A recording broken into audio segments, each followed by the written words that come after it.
welcome to historic Larks Park and Hayes Larks Baseball.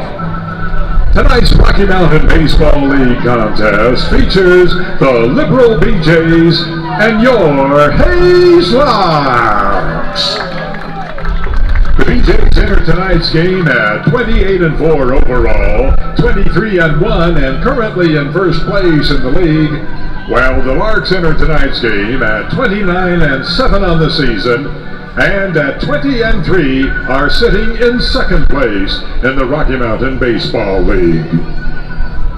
Free admission for tonight's game has been made possible through the generous sponsorship of Freddy's Frozen Custard and Steak Burgers, Emprise Bank, and Hickok Steakhouse in Hayes. We greatly appreciate these generous folks and their support of Hayes Larks Baseball.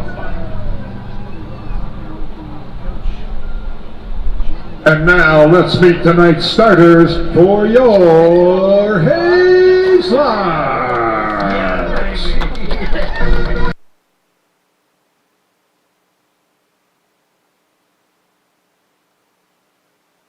Leading off and playing third base from Arizona Western College, number 4, Ben Ferenczi. Second, playing second base from Ohio State University, number 6, Hunter Rawson.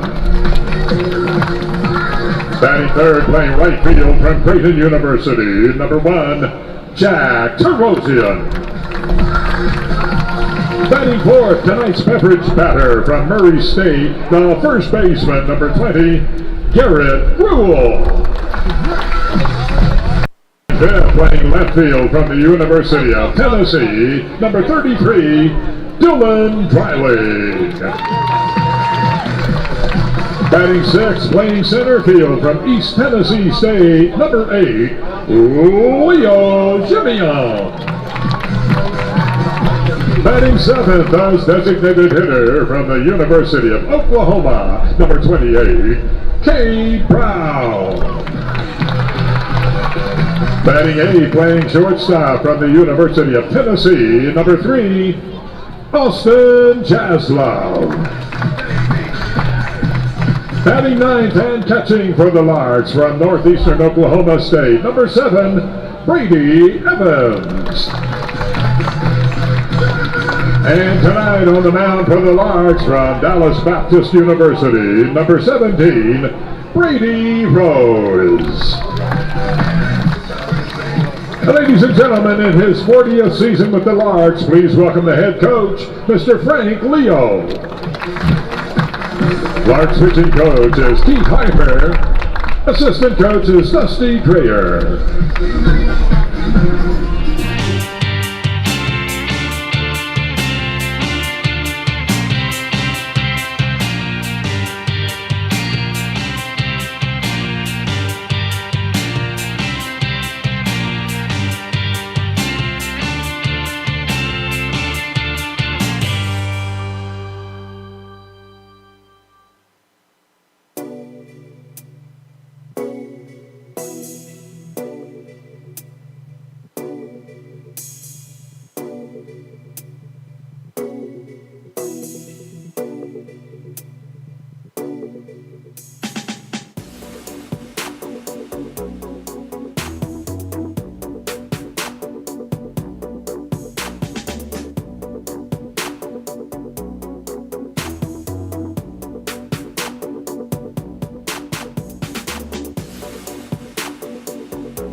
for the Hayes Larks.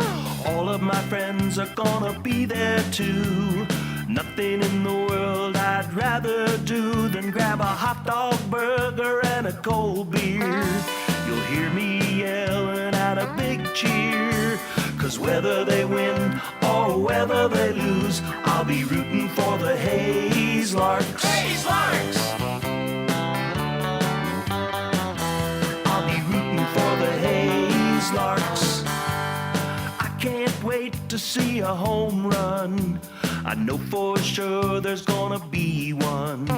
I'll call out the players by their first name. Sure am glad I made it to the game. Rain or shine, I'm gonna be there.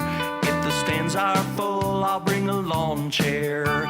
So join me down at the old ballpark. I'll be rooting for the Hayes Larks. Hayes Larks! So join me down at the old ballpark. I'll be rooting for the Hayes Larks. Hayes Larks!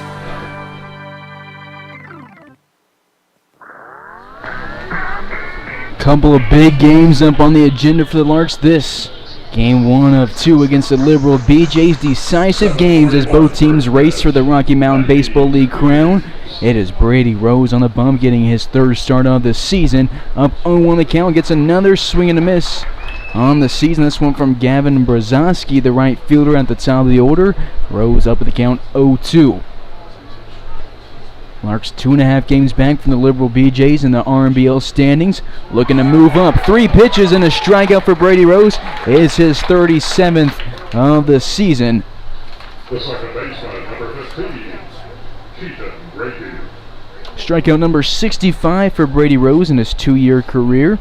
He has now struck out 37 this year through 18 2/3. He is 0-0 on the season. Has given up just 4 hits, 7 walks, 2 earned runs. Has a .98 ERA and a .60 whip. His first ball of the day as the fastball misses inside and low by the feet of Keaton Grady. 1 ball, no strikes, 1 away. Bases empty here in the first inning of action between the former Jayhawk League rivals and KCOB rivals. Now finally rivals in the same league again in the Rocky Mountain Baseball League. Pump fly to the left side. Calling off Jaslov has Ben Ferenzi. 2 up, 2 down for Brady Rose. Not messing around here in this game. Third start of Brady Rose's career. He started 1 in 2020 and 2 this year for the Larks. Brings to the plate Dylan Pena. He did not play against the Larks in Liberal, and the Larks went down there in June. He's out at Texas State. He's a Corpus Christi, Texas native. 2-way, bases empty. Larks coming in this game 29-7 on the season. They're 20-3 in league play. 2.5 games back. Liberal 28-4. They are 23-1 in RMBL and have won 19 straight games, 17 straight league wins for them. Their last loss and their last league loss was the Larks back on June 23rd. Quick 0-2 count for Brady Rose. And the southpaw out of Westminster, Colorado, delivers home. Fly ball over to the right side. Will be foul.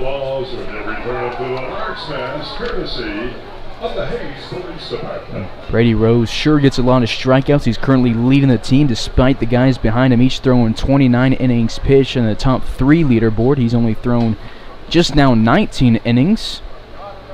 He gets a ton of strikeouts. Leads the team in strikeout per batter's face. 52% of the batters he faces get struck outs. Best strikeout to walk ratio. And best K per 9 innings rates. Pop fly behind Brady Evans. He moves. He's at the netting and it drops between the brick wall and the netting. 1-2. Evans, you've seen him already this inning. A few swing and misses. He has the best swing and miss rate on the team. Nearly 1 out of every 3 pitches he throws is a swing and a miss. He's gotten 80 swing and misses this season. And is at a strikeout per 9 innings rate of 18 flats. He has the most 1-2-3 innings on the season. He's looking for one right here. Down with the first 2-way, the 1-2 home, sent to the right side, and foul. Rose out of Westminster, Colorado. He goes to Dallas Baptist this year for the Patriots. Made 21 appearances, pitched against Air Force in the Austin Regional. striking out 41 guys through 30 and a third. This pitch misses outside 3-2.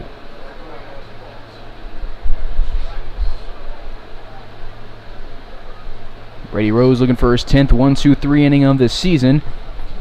The 2-2 home, he will get it, striking out his second of the first inning. 3 up, 3 down, strikeout number 38 on the season. To bottom of the first we go, Larks look to get on the board, tied up at 0 between the BJs and the Larks.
Bottom of inning number 1, Ben Ferenzi will lead things off for the Larks.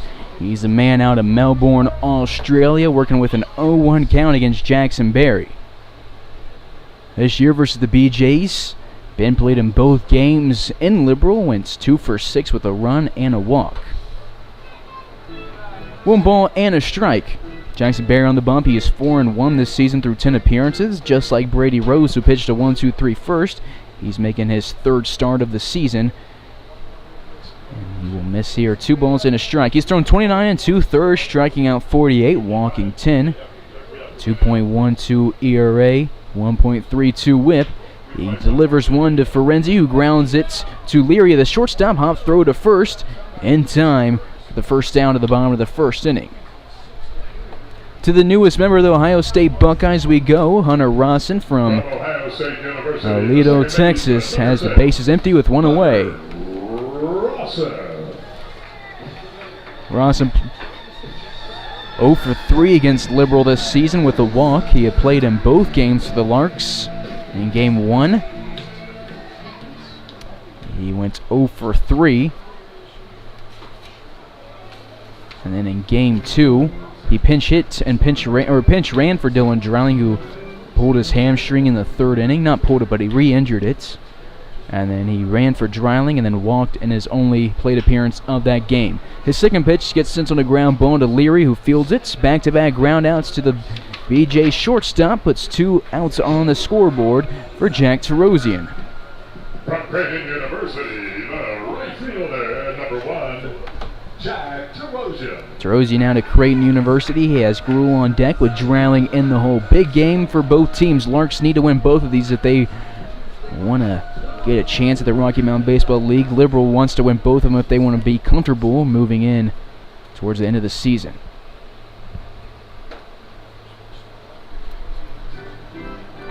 First pitch to Terosian, an off-speed breaking ball. Breaks outside and low. A ball, no strikes. 2 outs. Base paths are empty for the Creighton Blue Jay. 1-0 from Barry. The southpaw delivers to the left side and foul. Barry on the bump. He's out at McGregor, Texas. Goes to Tennessee Tech. Tennessee Tech in the Ohio Valley Conference. The McGregor native made 21 appearances there this year. 4 starts and went 4-3, striking out 48 through 51. 2 balls and a strike. Barry pitched against the Larks in game 1 against the Larks in Liberal. Went 3 2/3, no decision. Gave up 3 hits, 1 run scored, but it was unearned. Walked 2, struck out 4. Gets a called strike here to Terosian. 2-2 count, 2 away to tonight's right fielder.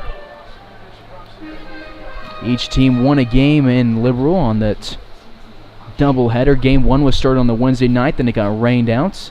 And then the next day we finished up that game as Terosian goes down on strikes here. Each team looking for their second win against the other, and they each go 1-2-3 in the first inning. To the second we go, no score in Hayes.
Inning number 2 in Hayes. Brady Rose back to the bump.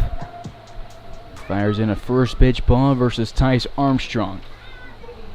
Armstrong, the cleanup hitter, he's playing third base and sends his second pitch over the backstop. 1-1 with the count. Armstrong out at UTA. He's a Conroe, Texas native. Teammates with Tanner Rice and Hunter Marshall at UTA. As the ground ball from him goes to Ferenzi, goes off his form, and will be an infield single for Tice Armstrong, the first of the day from either team. Larks split against the BJs back on the 23rd. Game 1 was a 5-3 win for the BJs. Larks had the lead going into the bottom of the 8th, and then Liberal scored 3 runs. Then Game 2 was a 7-inning game. Game 2, that doubleheader. We played 2 innings on Wednesday, and then finished Game 1 on Thursday, playing the last 7. And the Game 2 was a 7-inning, 3-2 victory for the Larks. 1-0 count to Hudson Polk, the catcher. Didn't play against the Larks in Liberal. Has a base runner at first with nobody outs.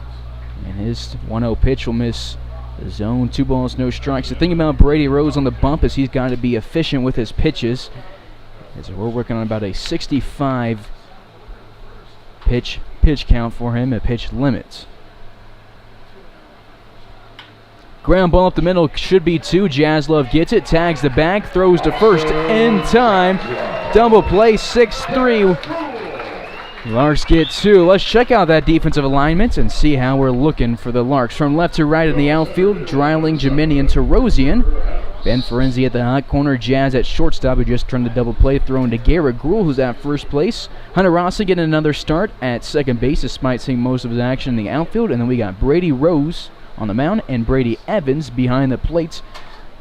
Brady throws to Brady, and the batter, Cooper Hext, fouls it off. Base is empty, 2 away. Larks have turned a lot of double plays this season. They've had some really clutch ones. That one got some momentum going. The fans are loud. They recognize the importance of this game and the momentum that it could build. Double play number 30 for the season for the Larks, and Brady Rose quickly up 0-2. The southpaw delivers home just outside. Hex thought about turning on it. Larks fans giving Vega some flack for the call. Hex down at McNeese State. He's a Lake Charles, Louisiana native. Chases one.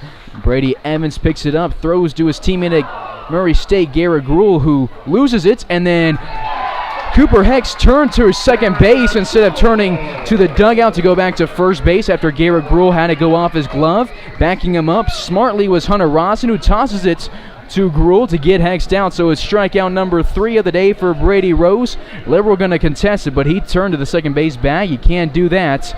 And the Larks face the minimum in the second straight inning, and will take a tie game to the bottom half of the second inning.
Bottom of the second, Larks to the plate after that out at first base. So what I think, at least what I interpreted from and what Liberal was hearing the response from the umpires, though, even though when Hex stood up, he turned to right towards the dugouts, which would be safe. Before he did that, he saw the ball get away from Gruhl, started to turn towards second base, and that would be enough for him to be considered an out there. So I think that's what happens. As he started to go to second, he tripped, turned right when he got up, but once you turn left, there's no going back. Garrett Gruhl will lead things off after applying the tag on Hex to end the top half of the inning. Gruhl was not on the team when we played the Liberal BJs in June. Grounds one hard on his second pitch to Armstrong in the hot corner, who throws wild at first base. Gruhl turns, goes to second. Pena chases it. It'll be a runner at second, no score yet. And it is officially an E5. Gruhl will not get a hit, but is in scoring position. Larks need this game bad. They need to win both of them. Big games for both teams, and the crowd showed up in Hayes. Even though it is 1,000 degrees here at the ballpark on a Thursday night, they want to see some RMBL action. The biggest games of the year for both teams. Dylan Dreiling to the box. He has been on fire as of late. I wouldn't want to pitch to him if I'm Barry. Dylan Dreiling hits in 15 straight games against the BJs this year. He is 2 for 6 with a run and a run driven in. He's leading the team in quite a bit of stat categories: on base percentage, slugging, average, RBIs. In fact, he's approaching some Larks records, which we'll have a segment on later in the game. As for right now, in this plate appearance, he is Down in the count, no balls, 2 strikes. Geminian on deck, Brown in the hole for Hayes.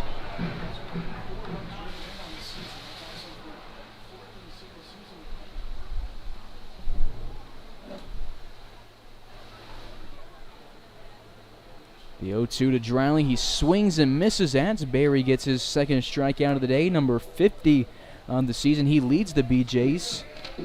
And strikeouts per 9 innings rate, and strikeout per batter's face rate.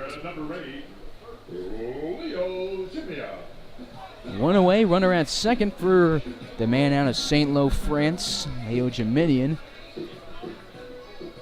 1 for 6 against Liberal this year. Larks didn't have a ton of success against the BJs at the plate in terms of how much they've had against other teams this year. They picked up 12 hits against them in the 2 games. Geminian grounds this one to Armstrong, who takes his time after his error. Gets it in time to first base. 2 away quickly with Gruhl still standing on second base. Cade Brown to the box. He's tonight's designated hitter out of Oklahoma. University of Oklahoma, number 28, Cade Brown. He's got Jazz Love on deck if we need him. Brady Evans in the hole for the Larks. Not much of a breeze to help the fans out. Just a slight one moving in from the right field corner. And it is hot here in Hayes yet again. Brown takes this one opposite field, running forward and diving forward is Brzozowski. He won't get it. Brown will have a 2-out RBI single. The Larks up 1-0 early. Crowd comes alive here in Hayes. Larks come out of the dugout to celebrate it. It is 1-0 Hayes with Brown at first base. Big clutch hit for CB.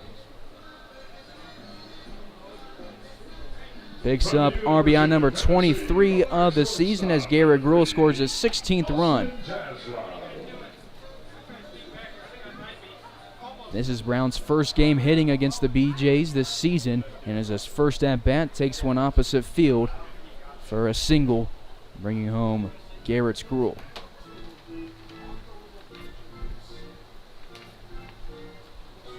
At the plate, Austin Jaslove with Brown at first base and 2 outs.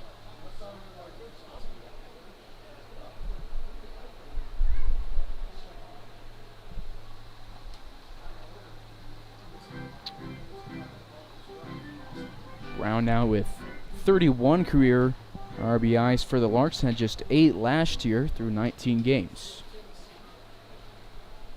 A ball and a strike to the Tennessee Volunteer, Austin Jaslove. That run for Barry will be unearned since it reached on the Tice Armstrong error. Brzozowski was playing in definitely much more than we've seen guys play the past few games in right field. So he had a good jump on the ball, but he dove and it just missed his glove. It was beautifully placed by Cade Brown. Backing it up was Hex to keep Brown at just first base and keep him from getting a double. 2-2 count, 2 away for Jaslove. Jaslove is a hit machine. He's 3 of 8 against the Liberal BJs, leading the team in hits against Liberal. But he will ground out here to end the second inning to Leary. Larks get on the board off the Cade Brown single and will take a 1-0 lead to the third inning here at Larks Park.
BJ's have the third inning, trailing by a run. Ethan Fry will lead things off. He's a designated hitter out at LSU. Larks had a catcher from LSU a couple years ago on the team that's had Brady Roses on the bump on it. It was his first year with the Larks. It was Leo Jiminian's first year with the Larks, and Palmer Hutchison and Dylan Dryling's first year with the Larks. 2020 catcher out of LSU, Jake Wyeth. His teammate at LSU, Ethan Fry, will ground out to the Arizona Western Matador. Brady Rose has retired 3 in a row, and there is 1 out in the third inning. Brady has to stay at or under 65 pitches in this game, so he'll be pulled when he gets to 65.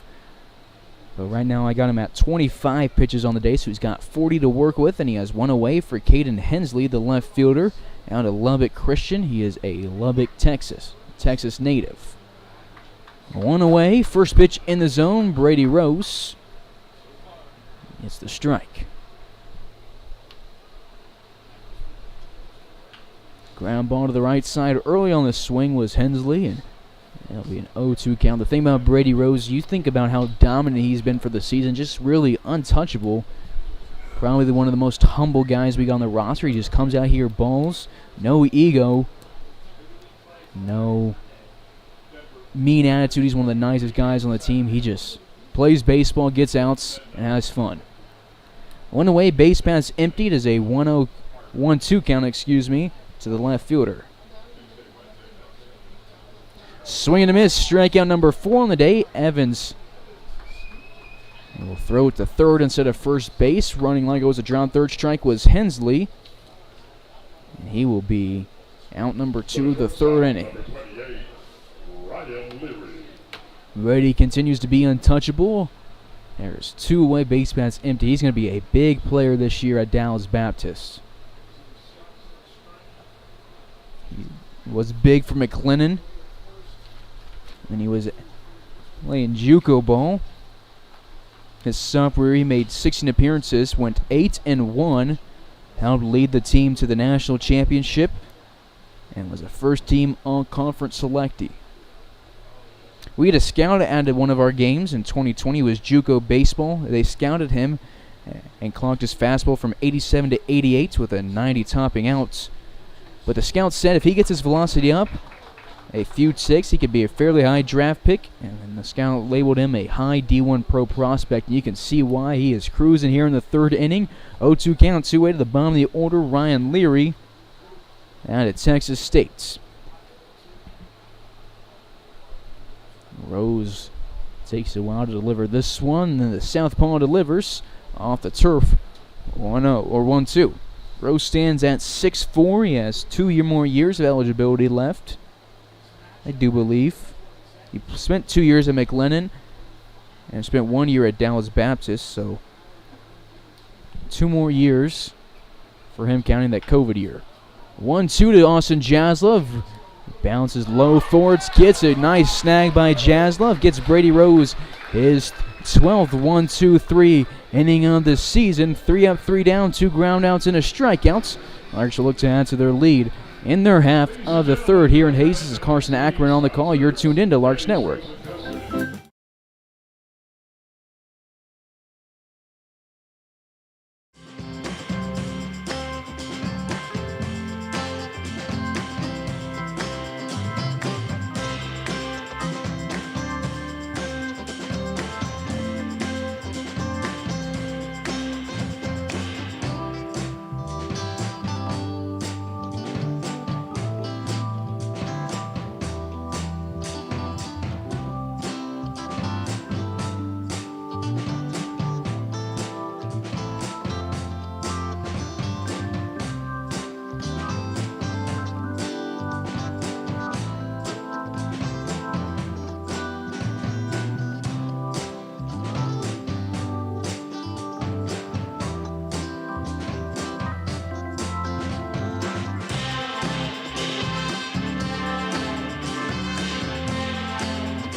Bottom of the third, bottom of the order. Brady Evans will lead things off. Take a first pitch ball here from Jackson Berry. 1-0 counts. And Berry from Tennessee Tech.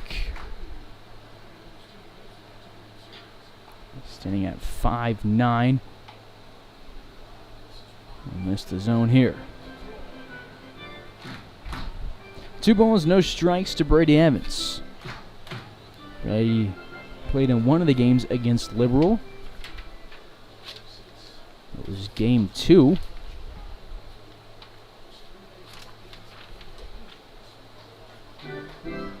No, it was game 1, and he went 0 for 3, but he did drive in a run. No, 1 for 3, excuse me. That's my bad. He reached on an air in that game, was hit by a pitch, doubled. Like I said, drove in a run. 3-0 to Evans. He's taken all the way. Tony Vega calls it in the zone. 3-1 counts. Ferenzi on deck. Rawson in the hole for the Hayes Larks. Game 2 tomorrow, again at 7:30 Central Time because of the heat. So the normal 7 time. All the games the rest of the season besides the travel days will be at 7:30. So tomorrow and Saturday 7:30. Sunday against the Cougars, game 2 against the Cougars at 7. Tuesday against the Saints 7:30, and then Wednesday against the Saints 7. As well, I'll keep you up to date with that, and you'll see the upcoming games slide on your screen between innings, so you can keep up to date with Larks baseball and tune into all the games and come to the games. 3-2 payoff pitch to Brady Evans. He reaches low for it, grounds it to the second baseman Grady, who throws to first in time. Good pitching effort from Berry after having a 3-0 count. Gets the ground outs. Ferenzi at the box. He led off the Larks offense in the bottom of the first inning with a ground out to Leary. And it swing and missing at his first pitch. 0-1. Ferenzi 2 of 7 this year against the BJs. Ben batting .229 this season with a .420 on base percentage. He's picked up 29 hits and 97 at bats. 0-2 count quick. 1 away, base is empty in the bottom half of the third inning.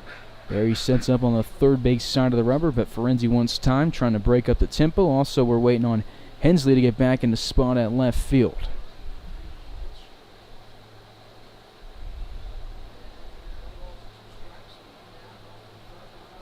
Oh, 2 count. Barry delivers outside. Ferenzi leaned over, watching a miss. Larks with a hit and a run in the last inning. They left nobody on and had no walks. In the first inning, they went 1-2-3. 1-2 outside again. 2 balls, 2 strikes. This is Ben's 31st game of the summer. In his last 20, went 1 for 4 against the Dodge City Aids, and he will strike out here for the second out of the third inning. Chased it. And it will be strikeout number 3 on the day for Jackson Berry, number 51 of the season. Through 31 in the third. Jackson Berry's last pitching performance was against the Angels, where he went 3 innings in the starts, gave up 2 earned runs, 6 hits, 2 walks, striking out 7. Rawson fouls this one off. 0-1.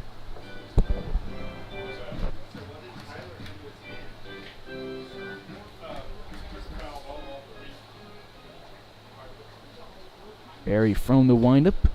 Outside, 1-1. Rawson batting .305 this summer. With a .396 on base percentage. He's looking to get on here. Drives this to deep left center field. Hex moves back, and it'll be a solo home run for Hunter Rawson. Big home run for him. He puts us up 2-0. Touch 'em all, Hunter. 4th home run as a Lark. Trades his helmet for the home run hats. It's to ride the horse to the dugouts.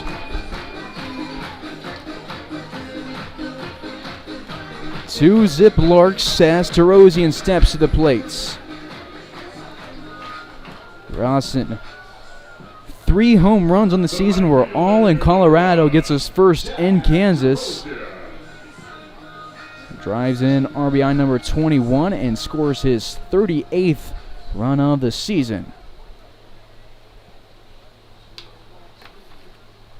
Nobody for the Larks hit a home run against Liberal in Liberal, but the BJs did hit one against us in Game 2. Jack Arthur, the cleanup hitter, went 1 for 3 with a home run, and the Larks respond with their 2-hole hitting one with 2 outs in the 3rd inning. Big 2-out hit for the Larks. They are up by a pair. Larks have had really good clutch hits, whether they be late in the game or talking mostly right now about 2-out hits and 2-strike hits. Jack Terosian at the plate is one of the best guys with a 2-strike approach, and he has one now after swinging and missing at this one, 1-2. Jack in his last game had a home run to center field, going 2 for 3 in the effort with 2 runs and a walk. Pop fly heads towards the Larks dugouts. Guys get out of the way, but it drops out of play. We will stay 1-2 to Terosian.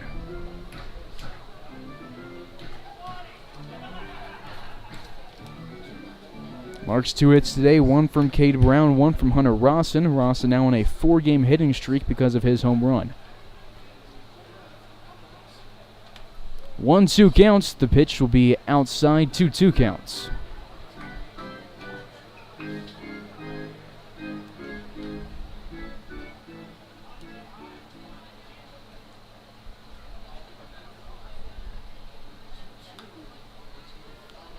Out of play.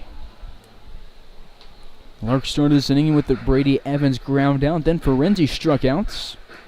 Rawson took one between the 3:49 markers and 4:05 marker for his 4th home run of the season. The previous at bat, Terosian still working here. 2-2 delivery to him. He will swing and miss at. Not a bad at bat. Forced it into quite a bit of pitches, but will strike out for the 2nd time today. Larks scoring back-to-back innings, and will take a 2-run lead to the 4th inning of action. For the Hayes Larks, all of my friends. Nothing in the world I'd rather do than grab a hot dog burger and a cold beer. You'll hear me yelling out a big cheer, 'cause whether they win or whether they lose, I'll be rooting for the Hayes Larks. Hayes Larks! I'll be rooting for the Hayes Larks. I can't wait to see a home run. I know for sure there's gonna be one. I'll call out the players by their first name. Sure am glad I made it to the game. Rain or shine, I'm gonna be there. If the stands are full, I'll bring a lawn chair. So join me down at the old ballpark. I'll be rooting for the Hayes Larks. Hayes Larks! So join me down at the old ballpark. I'll be rooting for the Hayes Larks. Hayes Larks!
Time of inning number 4. 0-1 count after the foul ball from Brzezowski. Pitch number 2 from B. Rose, outside 1-1. Brady Rose through his first 3 innings, strikes out 4, gives up 1 hit. No runners left on base, no runs, no walks, 1-2 counts.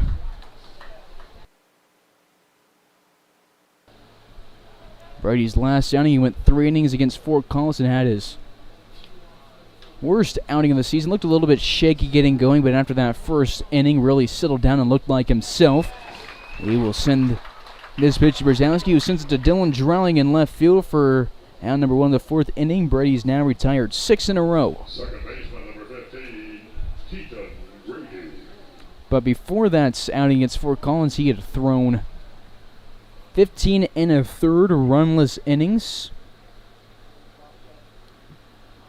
Just 3 of those, or 2 of the 3 that scored were earned. He's gone 18 1/3 before this action, striking out 36. He now has 40 on the season. Brady's last start was against Fort Collins on the first, where they just could not touch him. He had no hits, no runs, walked 1 guy, and struck out 8, but he had to be pulled because of the pitch count, and that's when things went south for the Larks, who ended up losing that game. And that's the difference between the Liberal BJs and the Hayes Larks this season. The Larks are a very good team, talented, have dominated a lot, so have the BJs, but the BJs don't have those silly losses on the road. Larks just, seems like every time we go on the road, the back half of the series, or even game 2 on, we're settled in, but that first game on the road, we go out to Colorado or even Augusta, not a lot of fans there, no energy, and the team just comes out a little lackadaisical, and it hurts us. But after our 2 losses in Colorado are game 1s of the 4-game series. The other RMBL loss this season was against Liberal. We lost game 1, but got game 2. 2-1 delivery to Austin Jaslov, or not to Austin Jaslov, but Keaton Grady, who grounds it to Austin Jaslov. Grady now 0 for 2. The first baseman number 8, Dylan Pena. Brady Rose going to be big for the Larks in the NBC tournament. Only thing that stings about is that pitch count. If you could change that pitch count or the pitch limits, that would be big time. He's now in the 40s through 3 2/3. It's just about 20 or so pitches to go.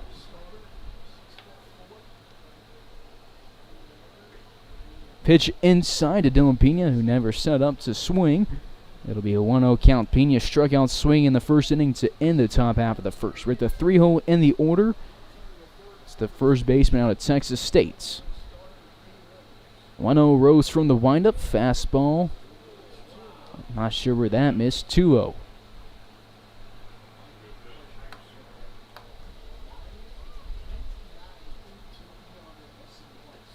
There you go. Swing and a miss. 2-1 counts. Rose ERA under 1 prior to this outing. It will drop even more. Through 3 2/3 scoreless. The 2-1 delivery from Brady outside. 3-1. Liberal's been hot. They have won 19 straight.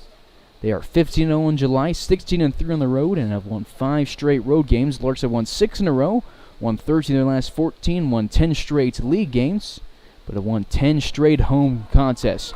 3-1 Pena thought he had a 5-pitch walk. Tony Vega, the home plate umpire, says come back. It's a 3-2 count. Larks 19-2 at home this season. They're going to go 20-2 tonight, sitting 2.5 games back from the Liberal BJs. Payoff pitch. Brady Rose gets a strikeout in the 4th, just like he did in the first 3 innings. Strikeout in every inning, including 2 in that first inning. 41 on the season. It is 4 scoreless frames for Brady Rose.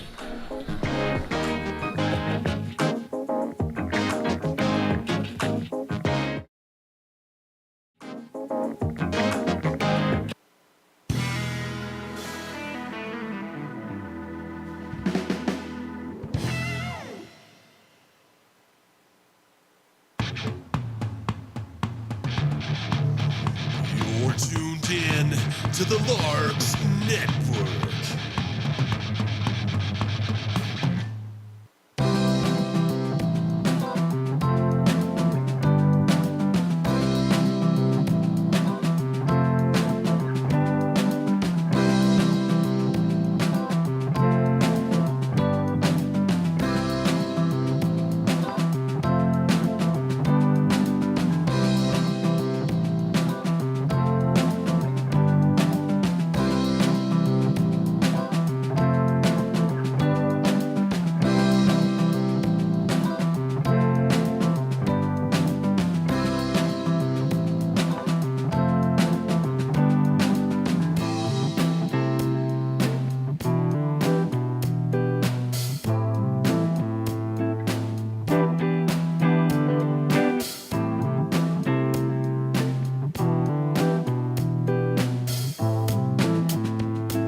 Bottom of the fourth, leading things off for the Larks. Playing in his 12th game is Garrett Gruhl. 0-1 count after Brady Rose got him to sit down and order in the top half of the inning. Turns it over to the bats. Garrett Gruhl, the lone run today of the Larks' second inning, and then Hunter Rawson scored in the third inning. Gruhl sends this one into center field. It'll bounce off the glove of Hext. It's should have been routine, but I understand that sun popping in from the right side of the field when you're running in from center can get in your eyes. You can see the shadows on the field. It is tough to field those. It'll be an E8, and Gruhl will reach on his second error. He reached on an E5 in the second inning, reaches on an E8 here in the fourth inning.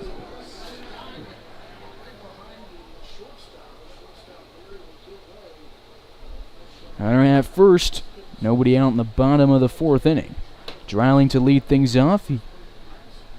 0 for 1 today with a strikeout. Let's check out some of Dylan's records that he's approaching. If the season ended right now, he would set the single season slugging record, be second all time for single season on base, third in average. Is right now tied with former MLB All-Star Lance Berkman for fourth most RBIs in a single season. He needs one more to tie Colin Simpson for third. But he is having a great year and has been very tough to get out lately. Running a 15-game hit streak, he struck out in the second inning. Takes this one to the left side of the field. Armstrong takes a few steps back, reaches up, grabs it. Gruhl stays at first as Dylan Dreiling's out for the second time today. The Larks center fielder, number 8, Leo Jimia. Leo Jimini into the box. He grounded out to Tice Armstrong, who just got Dreiling out in his first at bats. Brown on deck, Jazz Love in the hole. Larks 2 hits today, a single from Brown and a home run from Rawson. BJ's with 2 errors, both of them allowed Gruhl to reach, one from Armstrong, one from Hext. First pitch outside, 1-0 counts.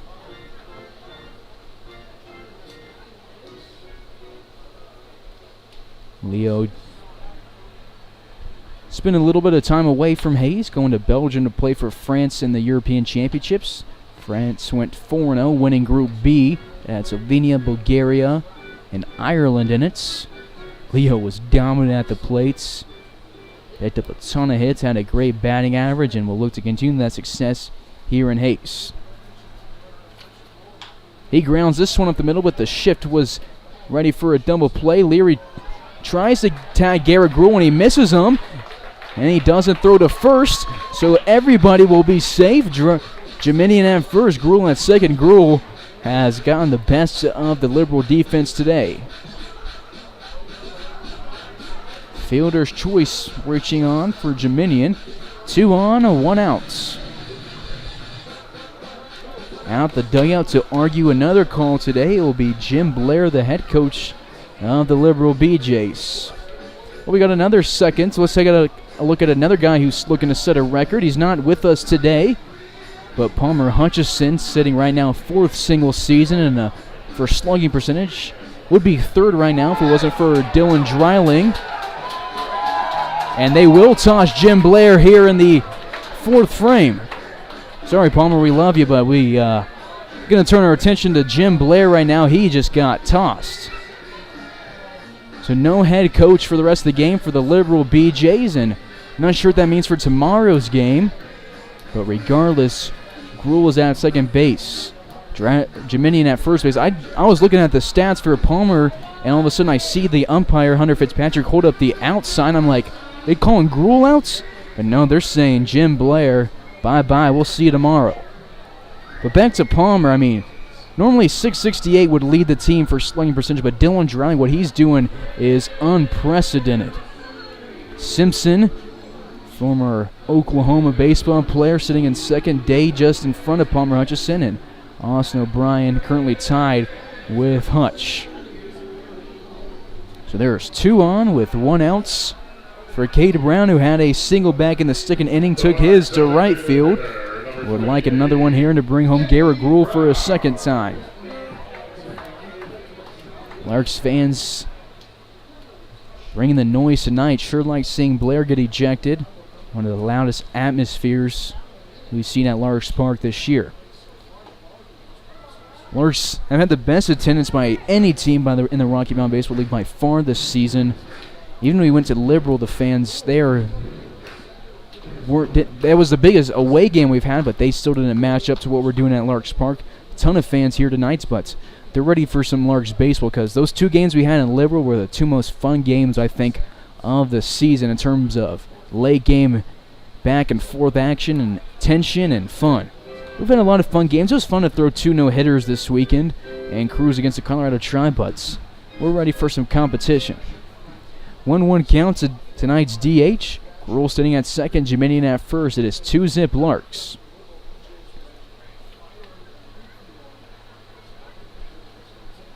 Barry has thrown 3 1/3 now on 51 pitches. He's given up 2 hits, 1 earned run despite 2 scoring. He has struck out 4, walked none. Cade Brown in his last game wasn't against Dodge on Tuesday.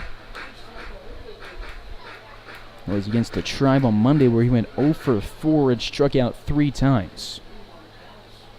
He'll look to change his momentum up. He's batting .271 this season. He's driven in 23 runs and scored 15. 3-1 counts. Barry misses outside and will walk. The bases loaded. Liberal going through the emotions right now. Barry showing some frustration. The mound. Pena holds up his arms at first base, and this is where you capitalize if you're the Larks. They're frustrated. They're without a head coach, and now you have one of the best hitters in the league coming up to the plate with the bases loaded and only 1 away. Jaslov was leading the team in batting average before Dylan Dreiling really turned it on. Jazz batting .409 this season, leads the team with 54 hits, 42 of them doubles, or 42 of them singles, 8 of them doubles. It'd be cool if 42 of them were doubles. 3 triples and a home run this season for the Knoxville native. 0-1 counts as Brown is aboard for his second time today. Jiminian at second, Brown at first, Gruel at third. That walk from Cade was his 12th of the season. He stands at first base with nobody holding him on. 0-1 pitch, Barry to Jaslov, misses low. A ball and a strike. Tennessee Tech on the mound. Tennessee University at the plates. Volunteer versus Golden Eagle.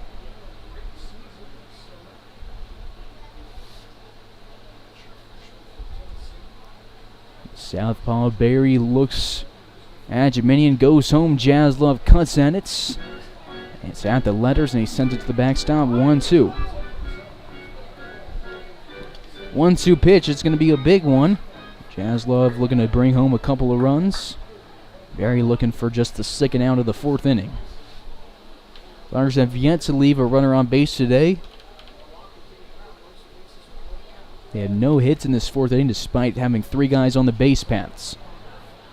Good job of Jaslov to stay alive. Reached for this one low just with the sole intent of fouling it off to stay alive.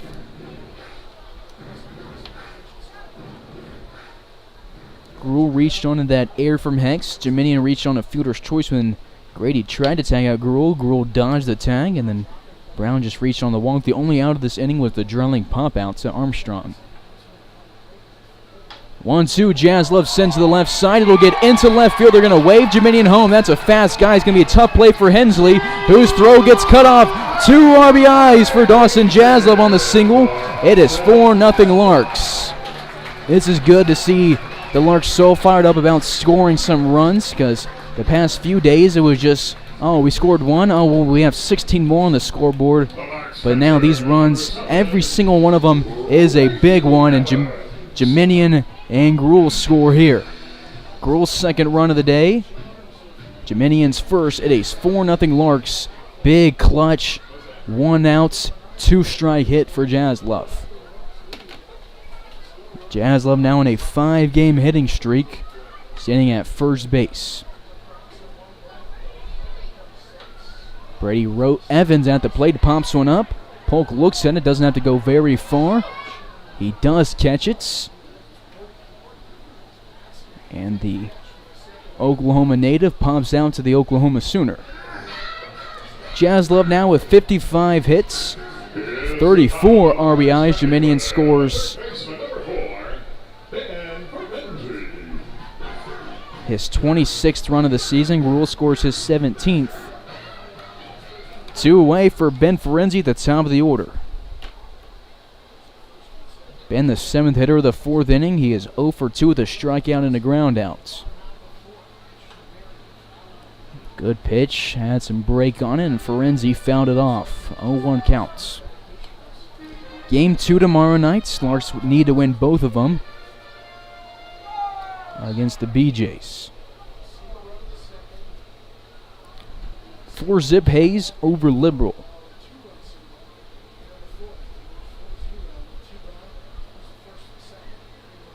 Hayes and Liberal rivals here in Summer League Baseball, but even at the high school level, middle school, there's a rivalry. It's not as big at the high school level. Hayes' main rival has been Great Bend, but Hayes High School and Liberal High School have a rivalry. These two cities love to beat the other one in athletic competitions, but so far, each team has only won one against the other this summer. 1-2 versus Ben Ferenzi is the count from Jackson Berry. That hit from Jaslow was the first of this 4th inning. The Larks have put 4 guys on. Brown at second, Jaslow at first base with 2 outs here in the bottom of the 4th inning.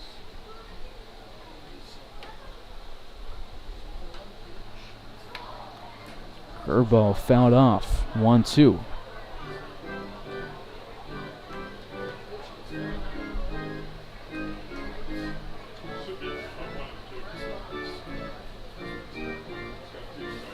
Ben looking for his 30th hit of the season. He's on a 3-game hitting streak.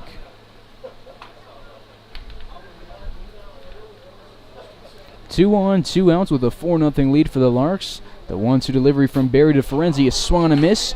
Ferenzi strikes out, and back-to-back at-bats is frustrated as he goes to the dugouts.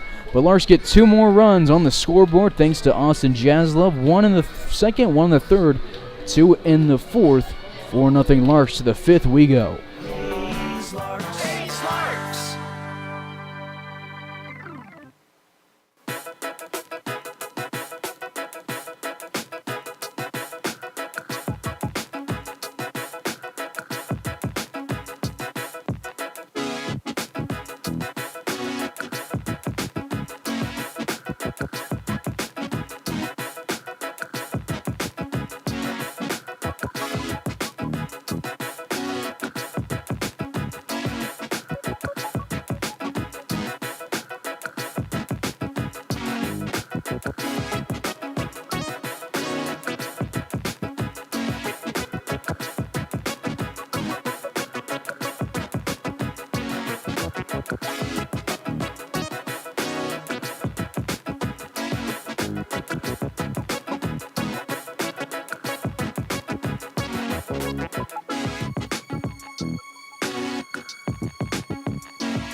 Brady Rose has tossed 4 scoreless frames. He gives us a 5th one here, or at least he's looking for a 5th scoreless frame.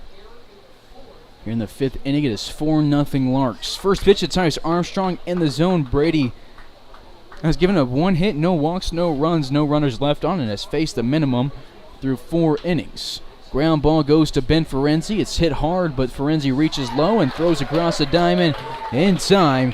Good play from Ferenzi for the first down of the 5th inning. Rose is now retired 9 in a row. The catcher, number 5, Hudson Polk. Rose sitting at 49 pitches here in the 5th inning, so he'd be 16 away from that pitch count, but I see no sign of life in the bullpen, so maybe the DBU coach said, hey, we'll let you go above 65 in big games. That would be fantastic. I'm not sure. They don't tell me this stuff, but that'd be cool. But Cade Hare is doing some throwing motions in the dugout. I'm not sure if he's just having fun or getting ready to go, but either way, Rose is cooking. Hopefully can go beyond 65 pitches today. It's Hudson Polk at the plate. He grounded into the 6-3 double play in the 2nd inning. He sends us into center field. Jeminian moves back. Doesn't have to move far, and he gets us the line out to the center fielder. 2 up, 2 down in the 5th inning. Larks fans, I don't know if you can hear him on the mic, but one of the most involved nights at the park. They're loud even just on a routine lineouts. They love it. This is a big game between two former rivals. They were in the Jayhawk League forever. The Jayhawk League broke up. They went to the KCLB in 2019. And the Larks left it. Here. Line drive to Brady Rose. He picks it up. Larks looking for their 3rd straight RBL championship. They're down 2.5 games, but Rose gets a clutch out on this one, gets it lined back at him, snags it, and will send us to the bottom of the 5th. Hayes up by 4.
Bottom of the 5th after a 1-2-3 top half of the 5th inning. We're in the bottom half. Hunter Rawson will lead things off. Brady Rose caught that line out and was all smiles as he walked off the mound, tossing his 5th inning facing the minimum.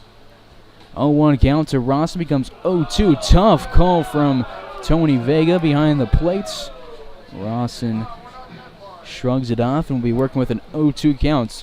He's 1 for 2 today. He's grounded out to Leary in the 1st inning, but had that big solo shot in the 3rd inning.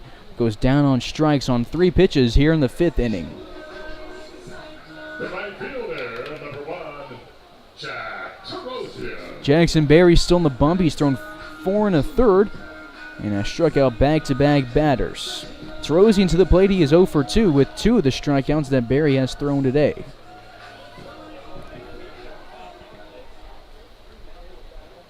Six strikeouts for Jackson Berry, 5 from Brady Rose. That top half of the 5th inning was the first inning that he didn't have a strikeouts. Fly ball drops in left field. Hensley barehands it off the bounce.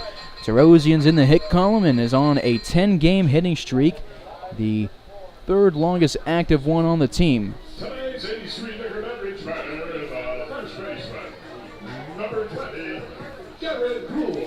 Garrett Gruel to the plate. He is the 2nd longest hitting streak sitting at 11 games. Larks with 4 hits today. Single from Brown, home run from Rawson, single from Jaslov, and now a single from Terosian. He's at first base. He's a dangerous base runner, but it's tough to run against a lefty at first base, especially when he has as quick of a delivery as Jackson Berry does. 0-1 counts Berry. His season high in strikeouts is 7. He's done it 2 times. Did it against the Angels in his last outing on the 15th, and did it against the Cougars on the 1st. Grohl skies this one to right field. Brzezowski will move in and get under it. Grohl now 0 for 3, but he has scored 2 runs after reaching on 2 errors. The Larks left fielder, number 33, Dylan Dreiling. Dylan Dreiling to the box, leading the team in slugging. Having a big year, leading the team in a ton of stat categories. But tonight is 0 for 2 so far. He's got Terosian at first base with 2 away. The first pitch to Dreiling will miss outside, 1-0 counts.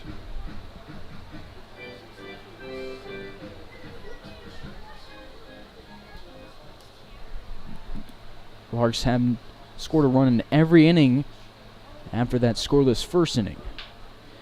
Ground ball from Dylan Dreiling. The hit streak continues. It is 16 games, the longest one of the season for any guy. And he is now 1 for 3.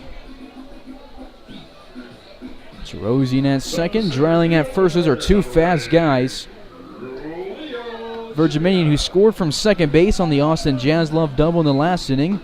He reached on a fielder's choice, which could have been a double play, but Grady just couldn't apply the tag on Grohl. And Jiminian 2 fast flying down the first base line. Had the tag been applied or not, no throw happened because Jiminian was there before Grady could get it out of the glove. 2 away, 2 on. Jiminian swings at this one and fouls it off, 0-1 count. Brown on deck, Jaslov in the hole for the Larks. Runs today from Rawson and Jiminian. They've each scored 1. Garrett Grohl has scored 2. Jaslov with 2 RBIs. Cade Brown with 1. Hunter Rawson with 1. 0-1 counts for Leo Jiminian against Jackson Berry. Southpaw delivers home, and it will be fouled off. No balls, 2 strikes to the man out of St. Lo, France. Jiminian batting .378 this season. .465 on base percentage with a .561 slugging percentage. It's his 3rd year with the Larks. But the first season he's seen the Liberal BJs after the Larks were in different leagues. As the Larks and BJs were in different leagues in 2020 and 2021.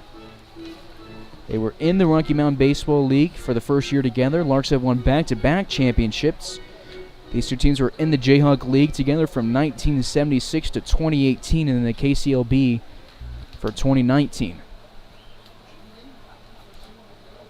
Liberal that year in 2019 won the regular season. KCLB title. Larks won the tournaments. Jiminian takes a fastball off the bag, grimaces, spins around. That'll be a painful way to get on base and keep the inning alive, but the fans are happy with it, but Leo is the only one who has to feel the pain from it.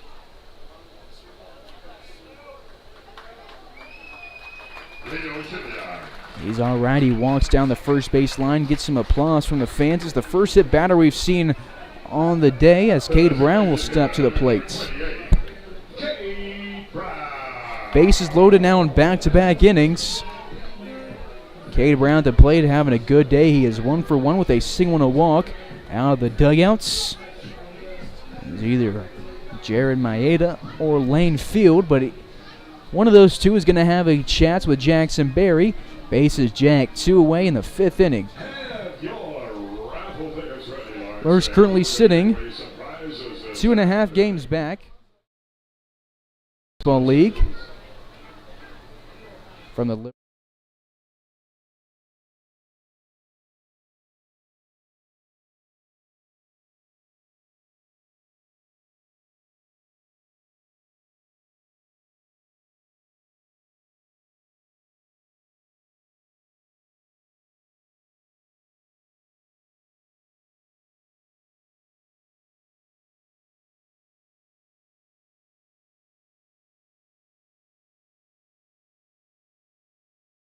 Thing.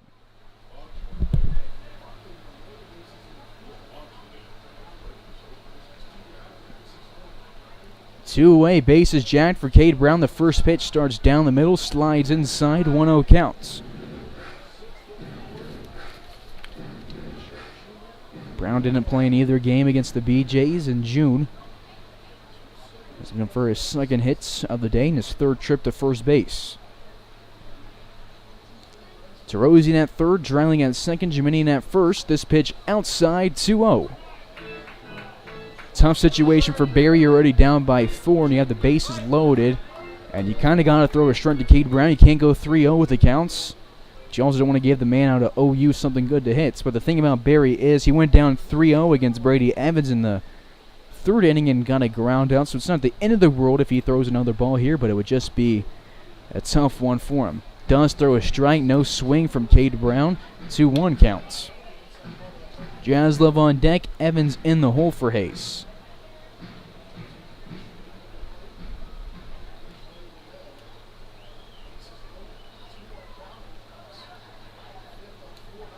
Two-one counts. Every base has a Lark on it. This one over the outside part of the plate. Brown fouls to the backstop, 2-2. Larks left 2 on base in the fourth inning. Jaslov had a big bases loaded single. We'll see what Cade Brown can do as Jaslov stands on deck.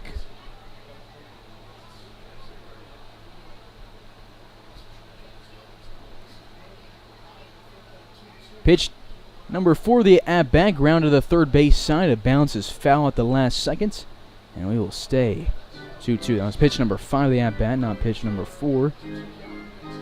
He'll stay 2-2 and get a 6th pitch. Barry up in the 80s on the pitch counts. He has a righty throwing hard in the bullpen. Larks bullpen is empty.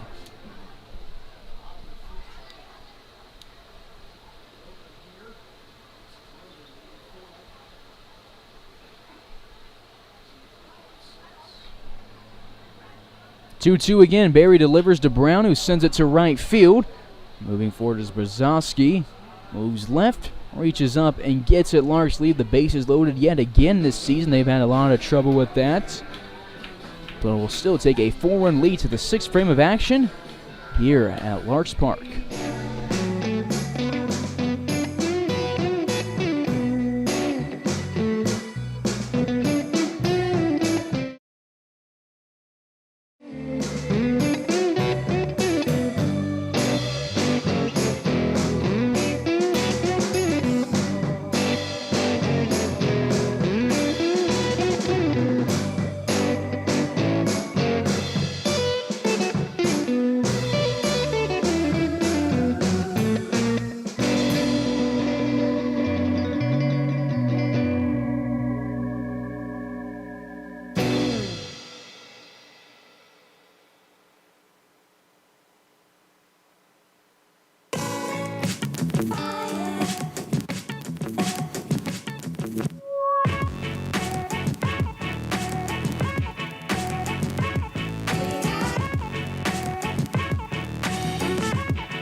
Brady Rose back to the mound for the 6th inning, and you guessed another first pitch strike on the day for him. This one against Ethan Fry, who grounded out to Ben Ferenzi in the 3rd inning and is down the count 0-2 quick.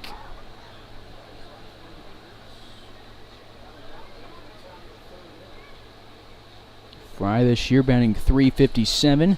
He struck out 16 times. Brady Rose would like to make it 17 here. Fry's 18th game as a BJ. He has a 1-2 count in the 6th inning. This pitch will be swung and missed. Brady Rose has now retired. Now I got to do some math now. 12 straight.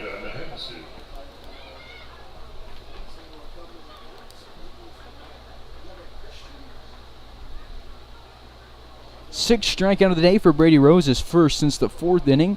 Now 42 strikeouts on the season. There is one away and the base paths are empty. First pitch to Hensley. He's swinging. Dylan Dreiling chases it in foul territory. It drops right by the wall. He was reaching out, but that is a tough play for him. He had to run a long way. And part of your mind while you're racing forward is get the ball. And the other part of your brain is saying don't injure yourself smacking into the wall. So he was kind of slowing up as he moved to the wall to not injure himself because he's battled injuries at Hayes High the past year and even this summer for the Larks.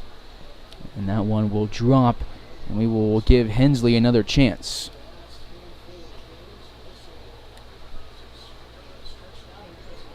Rose misses low and outside, a ball and a strike. Leary on deck, Brzezowski in the hole for the Liberal BJs. They have brought the minimum to the plate through 5 1/3. They have just one hit. It was an Armstrong single in the 2nd inning, but he was out on the Austin Jaslov to Garrett Gruhl double play.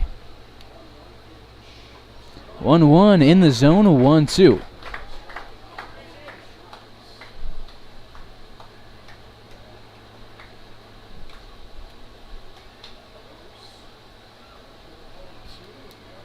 One-two from Rose will be fouled off of Hensley. He stumbled away from the box and will be staying 1-2. Rose was ready to field a run off the mound. He had that line out in the 5th inning. That was lined at him. Good reactions to save himself from an injury and get out of that 5th inning. It was a 1-2-3 5th inning. Brady hits the other day. That was against the Colorado Tribe when the Larks threw a no-hitter on Monday. Brady Rose went 0 for 1 on the plates. But in that no-hitter, it was Parker who threw a second one of the season, got the starts. Hewitt and Chris Echevarria helped him out. And the day before that, they threw a Grimsley, Tabor, and Lucart's no-hitter. Tabor, Brady Rose's teammate at DBU. Fly ball into left field. Dylan Dreiling drifts right and makes the catch on the jog. 2 up, 2 down here in the 6th inning. The shortstop, number 28, Ryan Leary. Ryan Leary to the box. He's the shortstop. They grounded out to the Larks shortstop to end the top half of the 3rd inning. Grounded out to Austin Jaslov.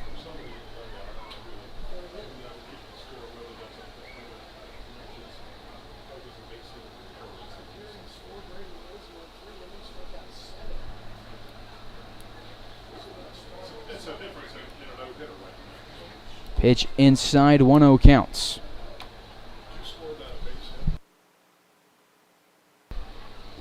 1-0 counts to Ryan Leary. Base is empty, 2 away. He's timing off on the swing. 1-1. Rose just one hit through 5 2/3, looking to face the minimum again here in the 6th inning. He is on his A game today and is cruising. He'll step off the rubber and will reset.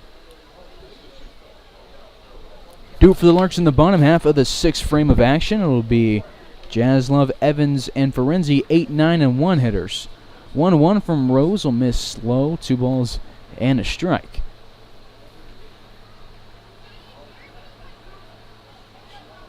Brady's second appearance against the BJs this season. He threw 3 innings in the starts. On the 23rd, gave up 1 hit, no runs, struck out 2. 3-1 hitters counts for Ryan Leary.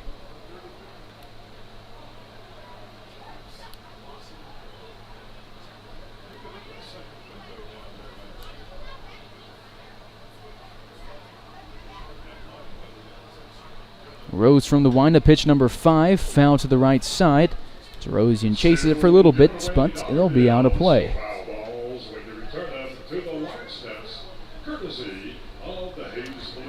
So I'm thinking they dropped the pitch limit for Brady Rose because I think he's at 65 right now. So that's good. Let him throw long because he's arguably our best pitcher. Many people believe he is our best pitcher, but I won't decide on one on the air. There's a lot of guys on the team that I like, and we have some really talented pitchers.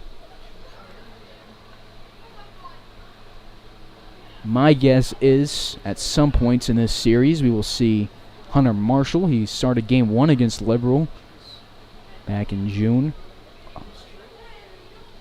I'm guessing he might start game 2 tomorrow. Payoff pitch will miss inside. And Brady Rose will walk his first of the day, first base runner since the 2nd inning. And I do think it'll be Marshall tomorrow. I think he was set up to start every 6 days. He started on the 16th and should be ready for the 22nd.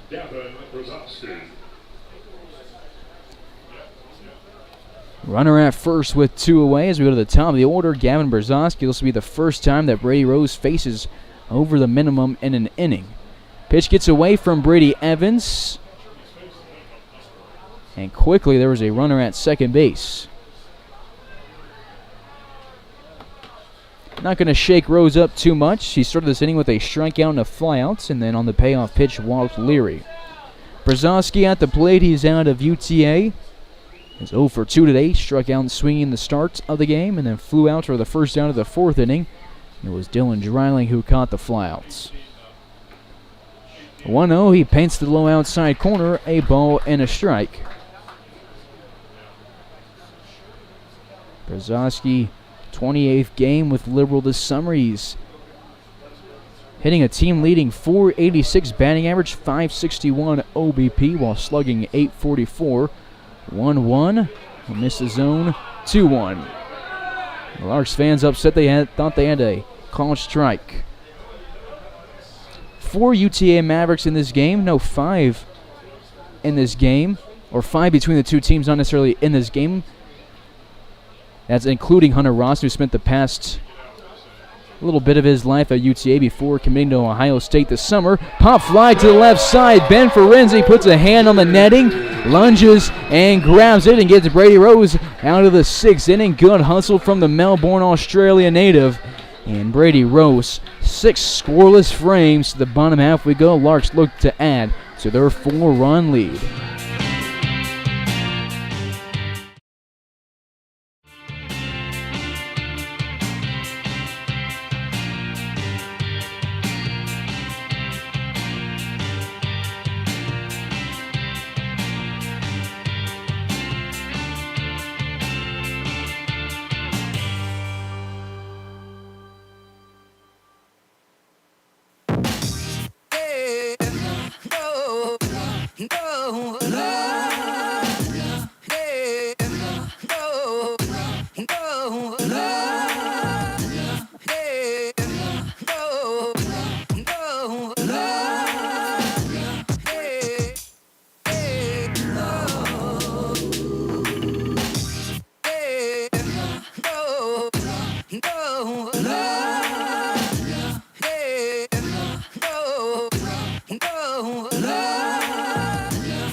go, love, yeah, go, go, love, yeah, go, go, love, yeah,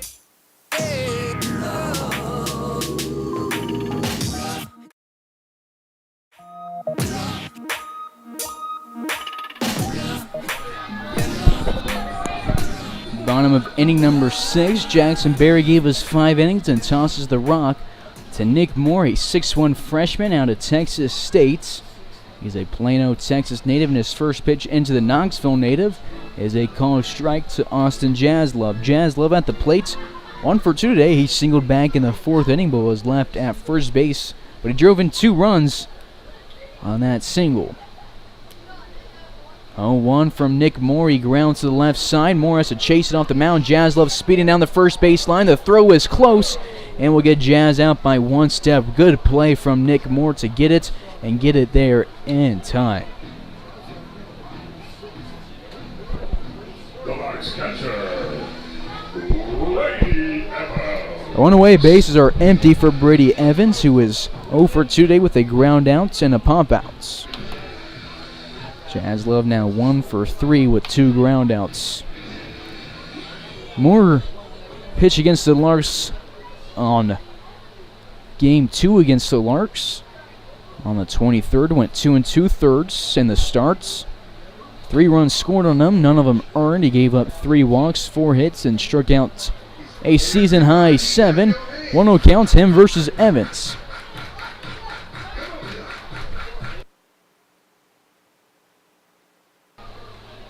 This past year at Texas State, Moore made 5 appearances, no decisions, 5 1/3, 2 hits, an earned run, and he walked 3, almost hits Brady Evans. Evans jumps and spins out of the way, tries to say that it caught his jersey. Vega doesn't give him it.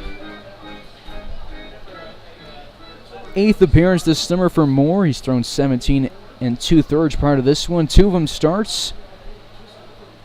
This is his 6th relief appearance. 3 earned runs, 8 walks, 27 strikeouts. Evans fouls this one to the dugouts, where Sam Hennon stands up to try and make a play on it. After an empty bullpen, Larks send a ton of guys out there. Only one of them is throwing. It's a righty, and I believe it is Cade Hare up in the pen for the Larks. There's a couple of guys sitting, one standing on the fence. And one talking to Keith Harper. 2-1 to Evans above the letters. 3-1 counts.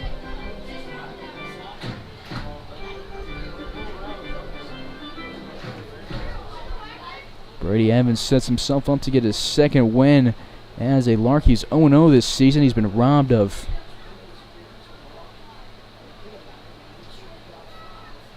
a few wins this season because of that pitch counts.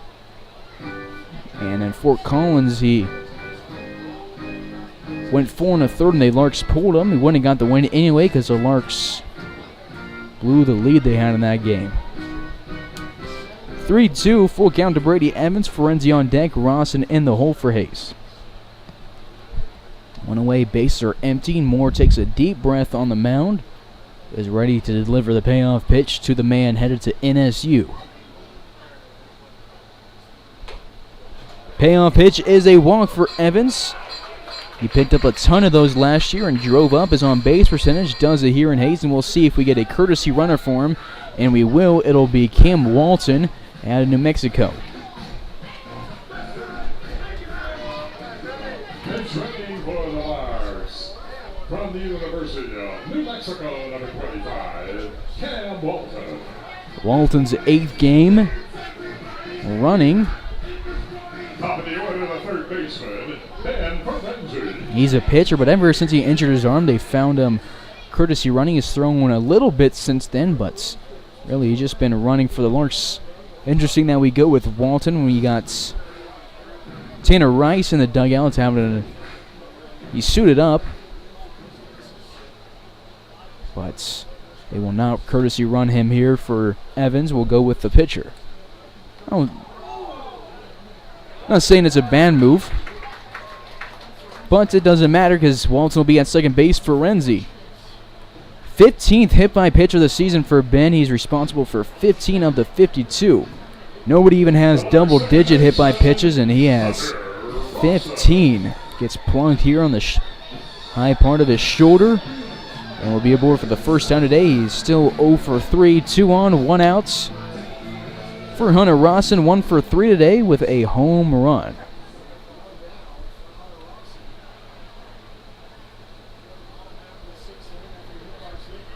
Nick Moore has hit 4 batters this season, hit 2 Dodge City A's on the 29th, and hit 1 Angel on the 15th.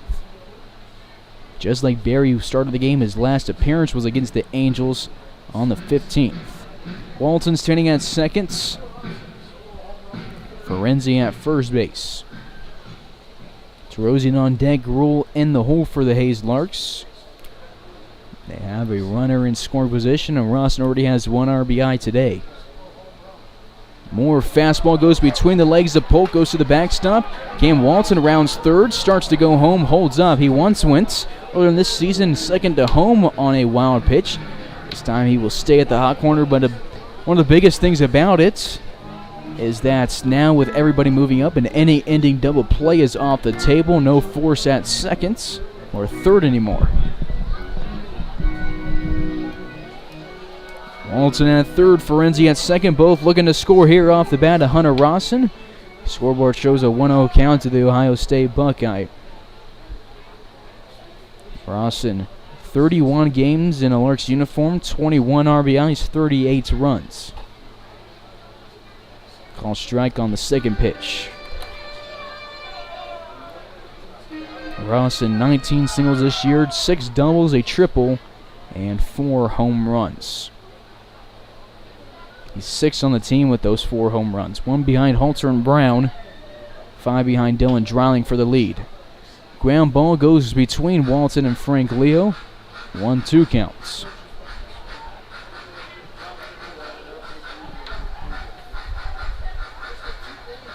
Larks 2.5 games back from the BJs, looking to win their 11th straight home game and their 11th straight league game. BJs looking to win their 20th straight game and win their 18th straight league game.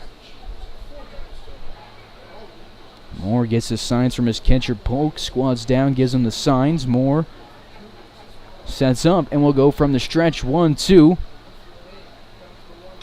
Rawson fouls it off to the left side. Walton is a guy who sometimes moves around the base paths to try and catch the pitcher's eye. Wasn't doing it on that one, but Rawson stays alive. BJ's 28-4 this season. Larks 29-7. Larks have cruised lately.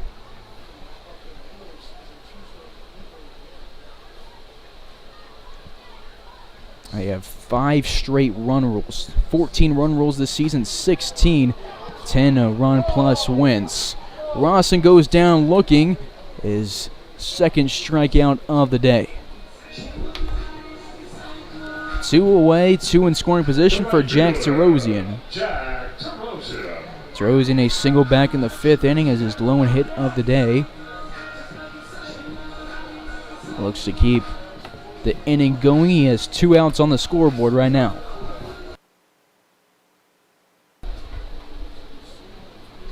The last game between these two teams was a very fun one. Leary led off the 9th inning, down by 2 with a double, and then Hensley double behind him. Rawson then threw it to the cutoff man Jaslov, who threw home. In the 3rd, there was plenty of time. Halter grabbed it, reached up, and tagged Leary. So Leary trying to score from seconds. Rawson to Jaslov relay. Got the out at home. Thompson then doubled, 3 straight doubles. Hensley stayed at 3rd. They learned their lesson. Then the Larks pulled Kobe Grimsley 9th and turned it over to Sam Hendon. Hendon inherited 2 in scoring position in the bottom of the 7th with 1 out. It was a 3-1 lead. That runner on 3rd scored on a sacrifice fly. Then the throwing error from the outfield let the guy at second get to 3rd. Runner at 3rd, 2 outs. Larks up by 1. Sam Hendon on the mound got a clutch ground out to Ben Ferenzi and was fired up as he should be walking off the mound. Larks got the win. In that bottom of the 7th inning was a 7-inning game. I said bottom of the ninth, but it was bottom of the seventh, which is the equivalent of the bottom of the ninth and a doubleheader. But big 2 outs from Hendon helped the Larks get the win. 0-2 count to Tarosian, 2 away, 2 in scoring position. Moore's pitch to him will be swung and missed. Jack Tarosian has struck out 3 times today. Larks leave 2 in scoring position, leave 5 on the base paths, 4 in scoring position the past 2 innings. They still lead by 4 as we go to the 7th frame of action.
Top of the 7th, Cade Hare will take over. We're talking about his teammate at Central Alabama, Sam Hendon, in the last inning. He will take over in a 4-run 7th inning. Larks up 4-0. It is Keaton Grady to lead things off. He's 0 for 2 today with a ground out and a pop out. Off speed from Hare will miss above the letters. Cade this season 2-1 as a Lark. Is making his 13th appearance. He's thrown 20 innings. Only 1 start. It was against Dodge on the 26th.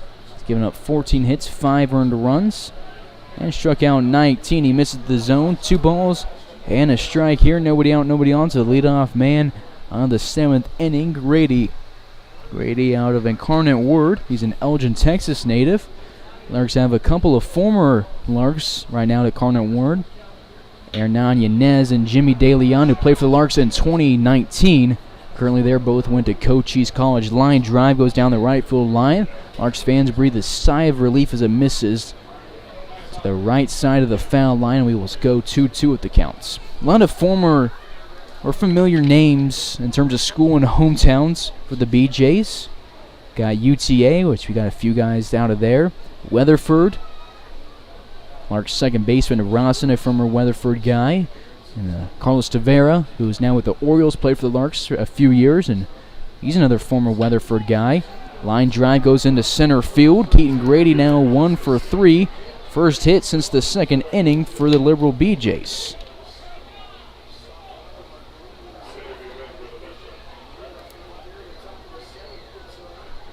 The first baseman, number 8, Dalen Pena.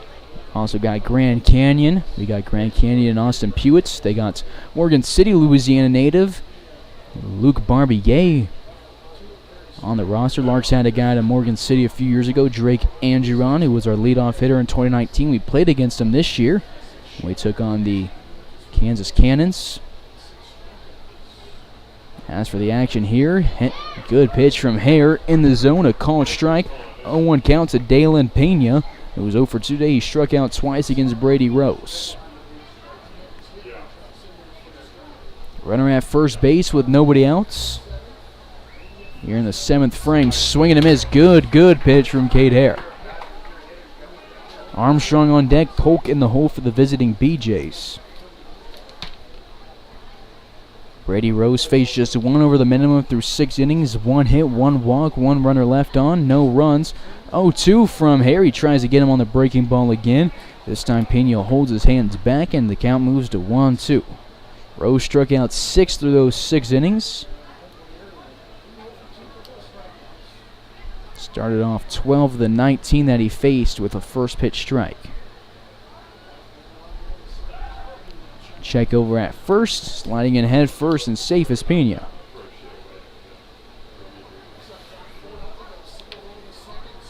Still 4-zip. Liberal scored some late runs in the contest. In Liberal, they scored 3 in the 8th in game 1, which got the win, and they scored 1 in the bottom half of the 7th in game 2. Hare allows back-to-back base hits up the middle. There is 2 on with nobody out. Pena now 1 for 3. Grady now 1 for 3 as well. 2 on, nobody out. As we go to the cleanup man, Tice Armstrong had the lone hit of the game before this inning. He singled in the 2nd inning, then grounded out to Ben Ferenzi in the 5th inning.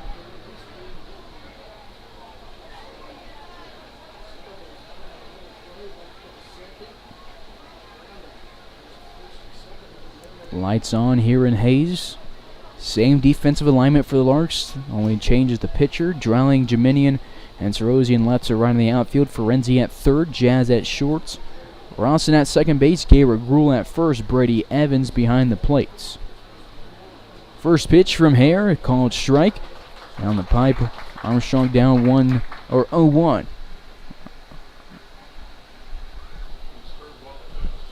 Polk on deck, the catcher, Hext in the hole, he's the center fielder. Right now we're going up against a 3rd baseman who's 1 for 2.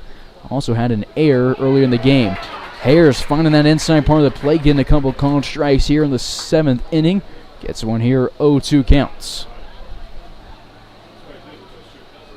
BJs have a player coach in first base after Jim Blair got ejected earlier in the game. Moved their first base coach over to 3rd. 0-2 counts. Hare's breaking ball just misses the zone. What a good pitch. Nothing to be upset of that one with an 0-2 counts. Taps his chest and calls Brady Evans out and have a chat with him. I can't believe that Armstrong didn't swing at that one. I would have. That one just started a little bit inside, broke, and missed outside. Good slider from Hare, but the count moves to 1-2. Evans and Hare chats on the bump. And Hare will get ready to go from the stretch again. He's a 5'11 freshman out of Central Alabama. Made 12 appearances this year for the Trojans, no decisions. Struck out 8 through 10 2/3. He's a Phoenix City, Alabama native. He was on the Tri-State Arsenal team in high school when he went to Smith Station. Dylan Drelling, Larks left fielder, also was on Tri-State Arsenal. Pump fly to right field. Jack Terosian moves in. Runner tags at second. Or doesn't tag. It looked like he was going back to the bag to second, but he walks back in as Armstrong is now 1 for 3. Hare gets his first outs of the 7th inning. 1 away, 2 on in the 7th frame. Polk at the plate. He is 0 for 2. He lined out to Jeminian in his last at bat. Then with Armstrong at first base in the 2nd inning with nobody out, he sent one on a couple of bounces to Austin Jaslove behind 2nd base, who snagged it at his head, tapped the bag, and threw to first in time.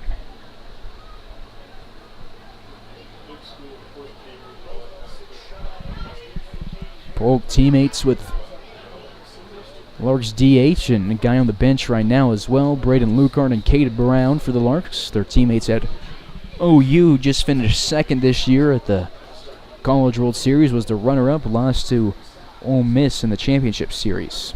Polk, a Coppell, Texas native, going up against the Phoenix City native.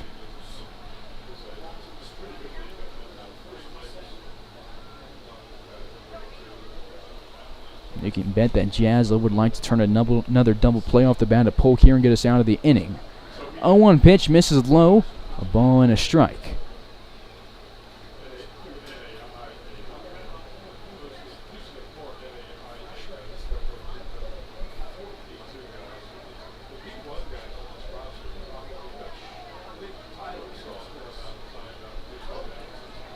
One count, one away, two on. We got Grady at second, Pena at first base. They singled up the middle to start the inning, and then Hare got a flat and is now up in the count to 1 ball and 2 strikes. Larks got who I believe to be Preston Tabor standing up in the pen. Not thrown, but is starting to get ready. 1-2 from Hare. It misses low. Evans blocks it and keeps the runner at second. The Larks pitchers, and I think the fans, I shouldn't say the pitchers, I'm sure they're thankful for it, but I think it's really easy to take for granted what the Larks catchers have done defensively this year. They've each thrown out some guys and have kept a lot of wild pitches from happening and kept runs off the scoreboard. Evans, the lone catcher right now, with Jackson Halter and Tyler LaRue batting a little bit of injuries. I think LaRue might be maybe borderline getting ready to play, or might even be ready to play, but I think the mindset right now is we got the NBC World Series coming up. Would we rather have LaRue right now in this game when we already have a bid to the NBC, or would we rather have him at the NBC World Series? And I think, why rush him back? You need him in those big games, so that's what the coaching staff is doing. He's out of the lineup tonight, and Brady Evans catches this strike from Cade Hare. Gets a swing and a miss out to Hudson Polk. After back-to-back singles, he settled in and gets 2 outs. Hare's 20th strikeout as a Lark. There's 2 away with 2 on. Lark's 7th strikeout on the mound today. BJs have struck out 8.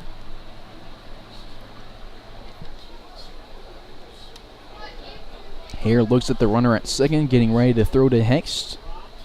Hext steps in the left-hander's batter's box.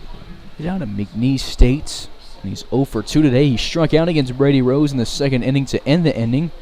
Then he lined out to Brady Rose to end the 5th inning. 1-0 count. 2 up for the Hayes Larks in the bottom of this inning. A dangerous part of the order. Gruel, Drowning, and Geminian.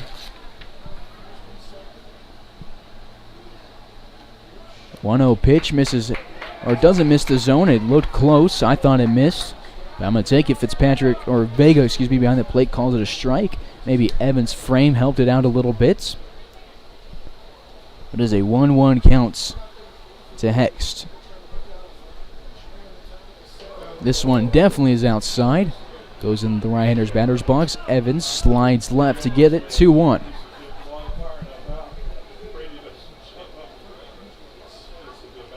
Here we'll get some chalk and get back on the mound. Sits up on the first base side of the mound. Just 1 out away from working out of this one. 2-1. It will go off the shin of Hext, and the bases will be loaded.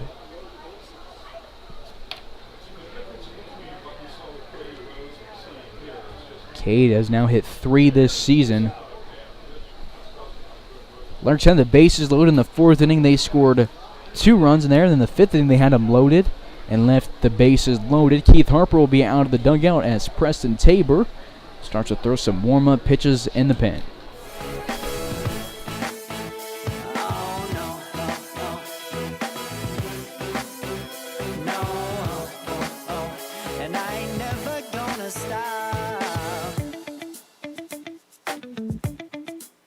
Come on. Listen to me. I've tried so many times to tell you this is as good as I can be. Why isn't it enough to be faithful?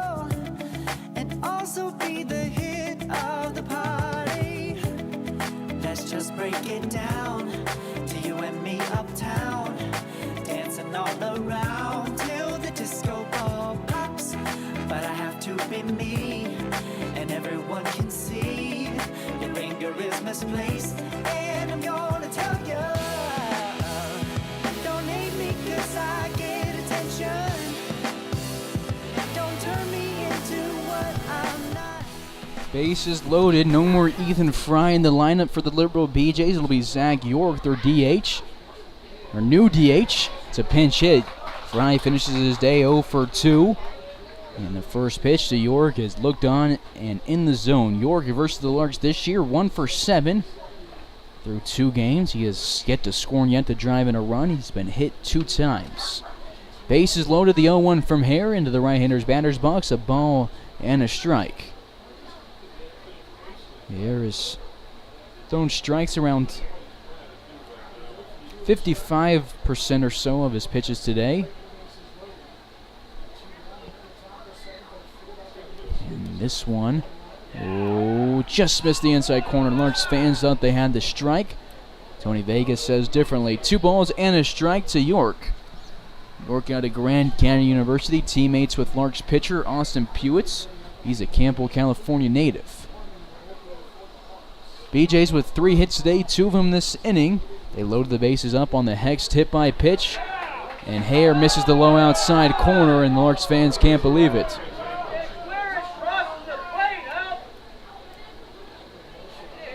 3-1. Hare really close on those last 2 pitches, but needs a strike here.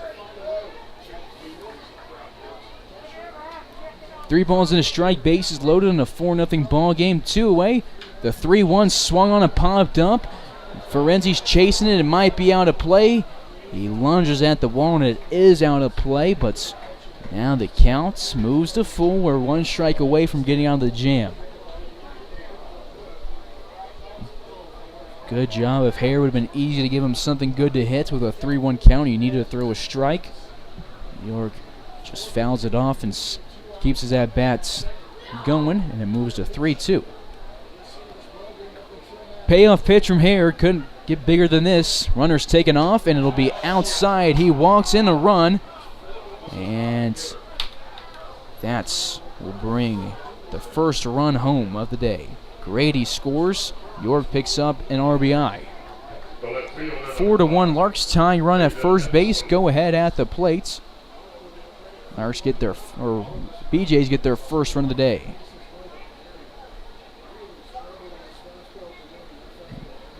York now with 23 RBIs. Grady has scored 44 runs. Ground ball pulls Hare off the mound, throws to first. It'll be bouncing off the glove of Garrett's Gruel. And there will be a 2-out infield single. They show E1 on the scoreboard, but that's a tough play. I'm going to roll that an RBI single for Caden Hensley. Pena scores, and now the lead is cut in half. Tying run stands at second base. York stands at second. Hext at third. Hensley at first base is still loaded. Larks' lead has been cut in half in this inning. And now we're really starting to wish that Rose could throw more pitches. 2-way, still 1 out away from going to the bottom half of the inning. Swing and a miss from Ryan Leary. 0-1 count. We're at the bottom of the order in the top of the 7th. Bases loaded. 2 away, 2-run lead for Hayes. Leary grounded out to Jasliv for the last out of the 3rd inning and then walked in the 6th inning. He was the guy that forced Brady Rose to go 1 pitcher or 1 batter over the minimum. 0-1 pitch. Evans has to slide for it again, 1-1. It is a 2-run 7th inning. They have 3 singles, a walk, and a hit by pitch.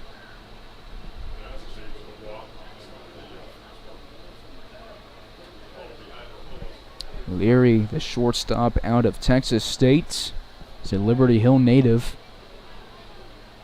Says with a 1-1 count. Pitch home from Hare. It's a called strike. Leary kicked up dirt, but there was no dirt. It was turf down there, so he just kicks nothing. And we'll have a 1-2 count.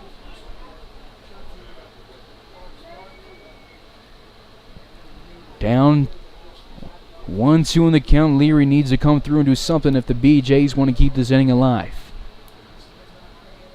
Hare home. Line drive up the middle to score at least one. Geminian moves in. They will hold York where he's at third base. That is a big 2-strike swing.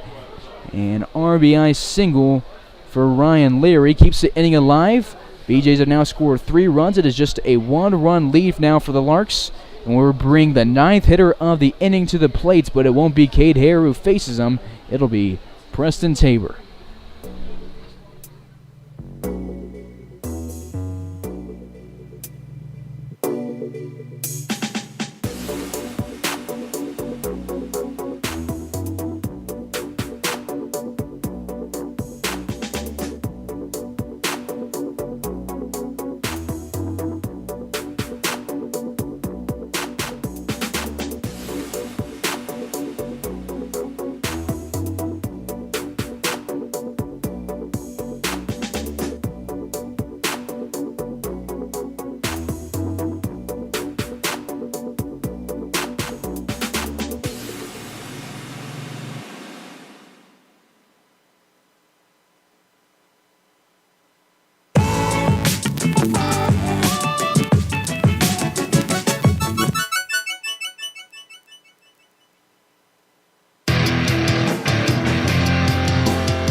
What we do here is go back.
Cade Hare gives us 2/3 of an innings.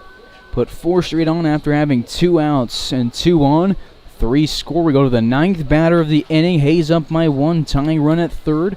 Go ahead at second and another runner at first base. As Taylor, the southpaw out of Dallas Baptist, will take over on the bump. Larks throw 2 southpaws out of DBU here in this game. Rose got the start. Gave us 6 great frames. And now we go to Tabor with 2 outs in the 7th. Called strike here to the top of the order. Gavin Brzezowski, who is 0 for 3 today with a strikeout, a fly out, and a pop-up. All against Brady Rose. He's the lone guy in the lineup right now to not face Cade Hare. And everybody else 2 through 9 have faced him. 0-2 count, 2 away, bases loaded. Tabor 1 strike away from sending us to the 7th inning stretch. Goes for the outside part of the plate again. Doesn't get the call. Count moves to 1-2. Tabor 8 appearances as a Lark. He's thrown 15 2/3. He's 2-0 as a Lark.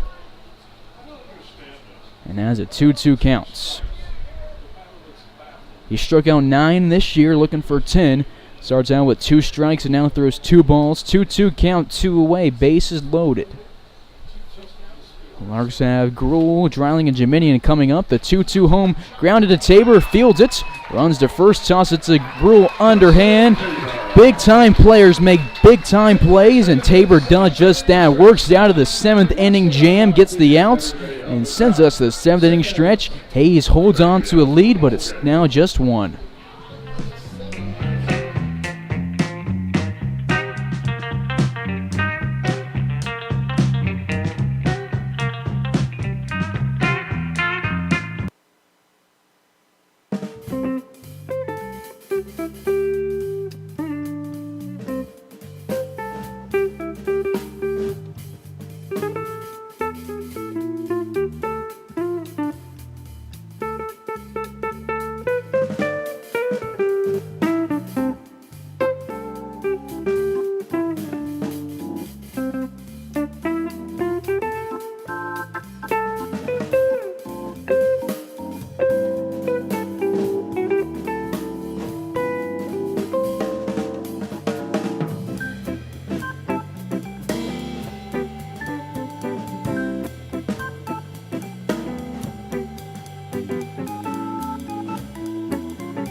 BJs get 3 and bring everybody to the plate in the top half of the inning. They pick up 4 hits, a walk, a hit by pitch, and they leave the bases loaded. Garrett Gruhl will lead things off in the bottom half of the 7th. His first pitch from Moore inside 1-0. Gruhl 0 for 3 today, but he has scored 2 runs when he reached on the air in the 2nd and then did it again in the 4th inning. 1-0 will catch him in the belly. Tried to jump out of the way. It still caught him. And he will be at first base. Larks fans complaining as he's the beverage batter. He's been aboard 3 times, but none of them on hits. They think they should get something. I could hear some fans below the press box complaining, but however you get on first base is fine by me. Garrett Gruhl, a lead on base when the Larks could use a few runs to swing the momentum back in their favor. Dylan Dreiling to the plates. He is 1 for 3. Extended his hitting streak to 16 games back in inning number 5 with a base hit. Moore misses outside on a pitch that was thrown that had breaking to the left. Jeminian on deck, Brown in the hole. Larks up by 1. Garrett Gruhl standing at first base with nobody out. Dreiling been statistically the best hitter for the Larks this summer. Up in the count 2-0. Moore needs to do something as he can't put 2 straight on base, but you also don't want to give Dreiling something good to hit. Game number 31 of the summer for Dreiling, 49 hits, 9 home runs, 56 RBIs, 41 runs scored. Pitch is high, 3-0 count for the Tennessee Volunteer. I think everybody in Hayes was shocked that he didn't hear his name called in the draft. If the draft wasn't cut to 20 rounds and was still 40, yeah, he would have heard his name called, but there was talks of him being selected on day 2 of the draft, and that's kind of what it sounded like he would be drafted. But things just didn't materialize, and now we'll head to Tennessee to play for the team that spent most of the year as the number 1 team in the nation. I think that might take some pressure off of Dylan. Don't have to worry about making a decision that would affect the rest of your life. Do I sign and go pro or go to college? He's going to college, and he's going to first base here. Back-to-back singles in his at-bats. There is 2 on with nobody out. To Leo Jeminian we go. He is 0 for 2 today with a hit by pitch and a run scored. Now the dugout is the BJ's pitching coach as the Frenchie out of ETSU will have to wait for his at-bats.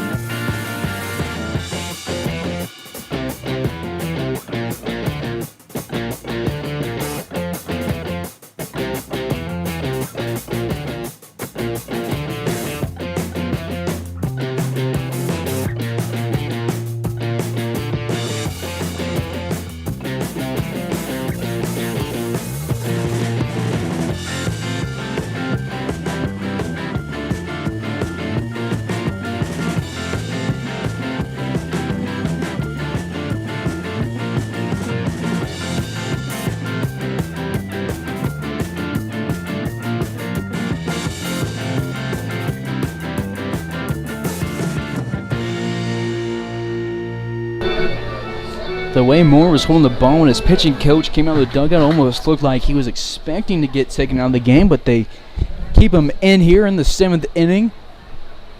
All right. Partially, I think that Malvizit trying to settle him down, but partially trying to get some more time to that right-handed pitcher up and moving in the bullpen. Moore will spin around to check on Garrett Gruhl, but Jiminian was showing bunt, and now the corners adjust. We'll see if the Frenchie continues to show bunts. Moore had 2 on with 1 out in the 6th inning and worked out of it. Jiminian's bunt goes to the Larks dugouts. This count moves to 0-1. Gruhl back to second, Dreiling back to first. When he had 2 on with 1 out, Moore struck out back-to-back guys, got Rawson looking and Tarosian swinging, and left 2 on. Larks have left 7 on the base paths in the past 3 innings. They left the bases loaded in the 5th and left 2 in scoring position in the 6th and 2 on in the 4th inning. He shows bunts again. It goes off his bat. Would have hit him had he not been showing bunts. So now no more bunts. He's going to have to swing, get some encouragements from the other Leo with the Larks, Frank Leo, the third base head coach. Getting some encouragement from the third base coaching box. But Jiminian down the count, no balls, 2 strikes. Brown on deck, Jaslov in the hole.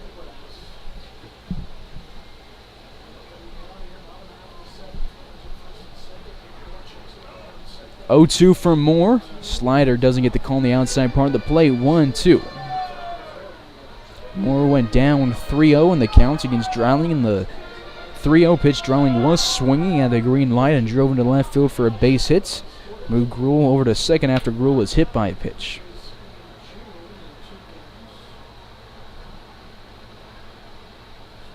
Jiminian swinging at this one. It'll drop in the outfield.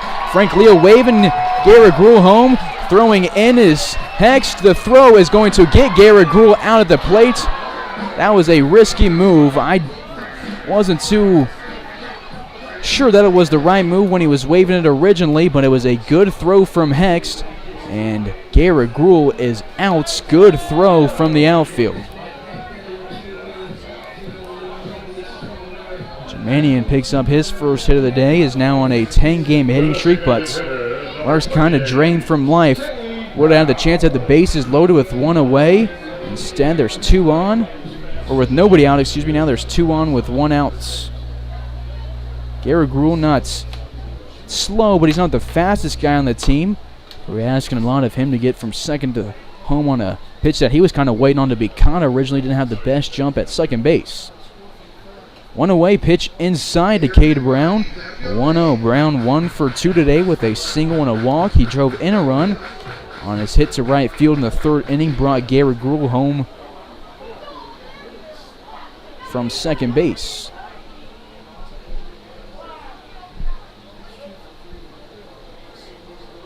The 1-0 from Moore. This one in the zone, a ball and a strike.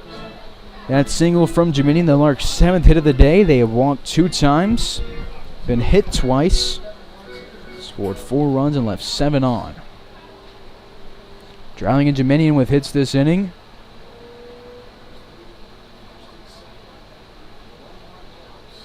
And the 1-1 to Brown, who had a hit in the... Oh, man. He had a hit in the 4th inning. It was a single at the plates. That pitch was called when Cade Hare was on the mound as a ball. This time it's called for a strike with Moore on the mound. 1-2 to Cade Brown. Moore gets up, gets set, goes from the stretch. Pitches home. Brown fouls it off over to the right side.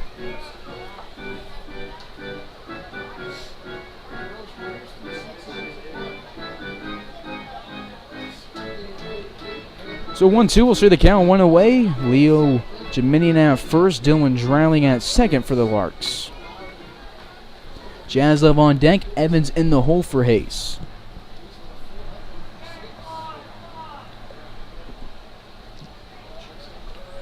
Moore looks at Dreiling. Dreiling shuffles away from the bag, turns back, goes there, and the 1-2 is home. Bounces low, 2-2. Brown tonight's DH is his first game in his 2-year career as a Lark against the BJs.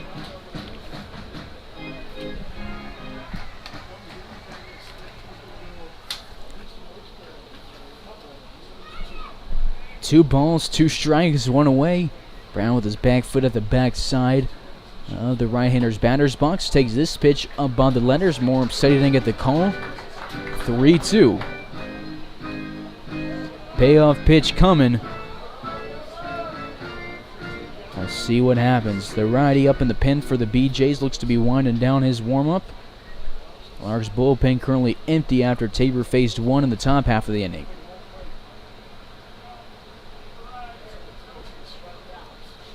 Brown standing in the box. Moore shakes off the first sign from Polk.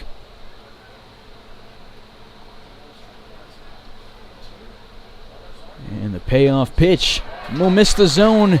And the Larks now really regretting sending Garrett Rule home. That would have walked in a run, but this time it'll walk. The bases loaded. Moore is now allowed 2 hits, hit a batter, and allowed a walk in this inning, and will come out on the 7th inning here with the bases loaded and 1 away.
Bases loaded, one away for Austin Jaslov, who delivered a single with the bases loaded in the 4th inning.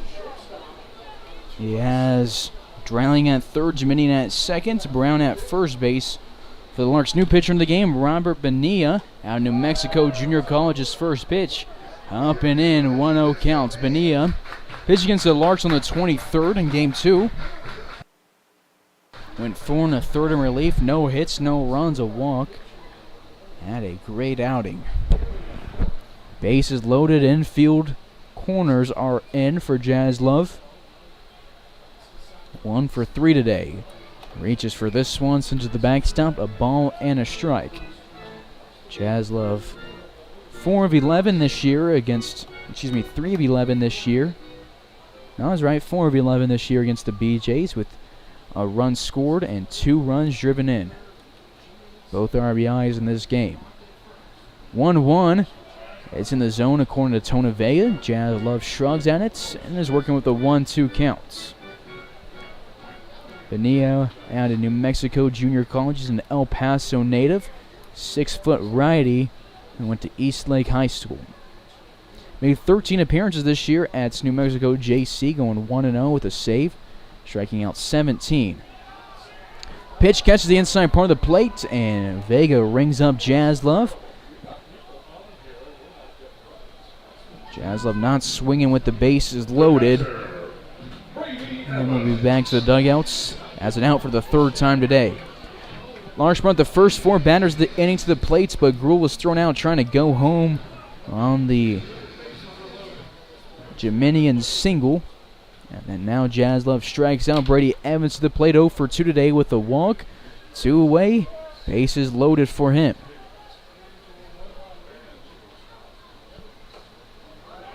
First pitch to Evans above the letters, 1-0 counts. Brady this year, .327 batting average. He's driven in 20 runs and scored 11. It's his 18th game of the summer. 18 hits, 8 singles, 8 doubles, an RBI, or not an RBI, a triple, and a home run. He's looking for a couple RBIs on this swing. Hard cut and a swing and a miss, 1-1 with the counts. Brady, a returning Lark from last year. Drove in 20 last summer.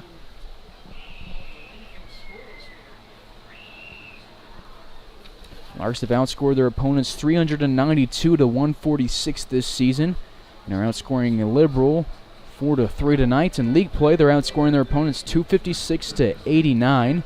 Liberals outscoring theirs 273 to 69. 1 ball, 2 strikes to Brady Evans. Larks cannot leave the bases loaded for a 2nd time today. They left 2 on in the 4th and the 6th and left the bases loaded in the 5th. We'll see Preston Tabor back to the bump for the 8th inning, looking to get Liberal to go scoreless again. All 3 runs for Liberal in the top half of this inning.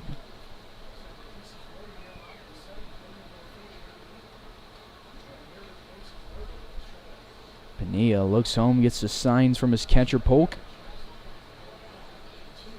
1-2 home. Outside Polk reaches for it low to keep it from getting away from him. 2 balls, 2 strikes. Evans, the 6th batter of the inning for Hayes. We're at the bottom of the order, in the bottom of the 7th. Larks up by 1 run. Game 2 will be tomorrow night.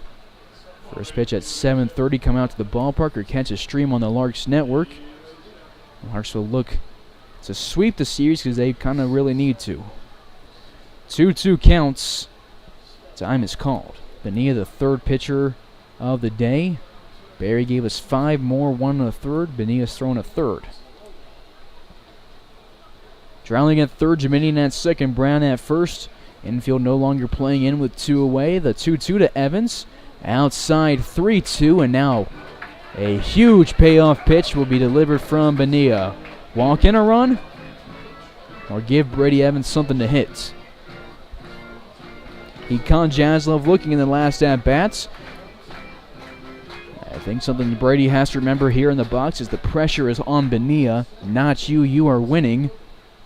Bonilla is the one that has to worry about getting something in the strike zone. 3-2 runners are taken off, and this will miss. Oh, man, they will get it at the knees. Man, wow. Brady Evans smiles at Vega. He can't believe the call. He won't argue it because he's going to need those calls when he's catching in the next inning, but that is a tough one right there. Larks strike out looking and back-to-back at bats, which the base is loaded, and they will go scoreless and lead by 1 as we go to the 8th.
Preston Tabor to the mound for the 8th inning, got the last out of the 7th. And we'll go up against Keaton Grady, who led off the 7th with a single, and he scored 2 of the 3 runs in that inning.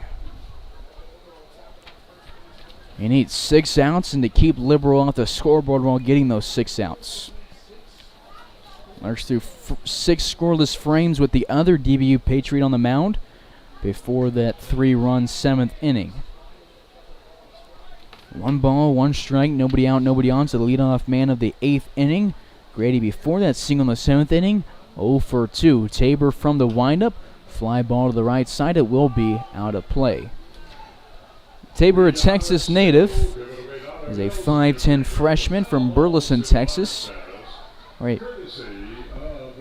Tabor made 4 appearances this year for Dallas Baptist and was the lone Patriot to not have an earned run on the season. Breaking ball hangs in the air for a while, gets grounded to the Larks dugouts. Tabor went to Burleson Centennial High School, where he's a 2021 District Pitcher of the Year and Johnson County Pitcher of the Year. As a Perfect Game South World Series MVP, he played club ball for the Dallas Tigers. Ready to strike out to walk ratio of 42-5. And is looking to get 1 more strike here against Grady. It's a 2-2 count.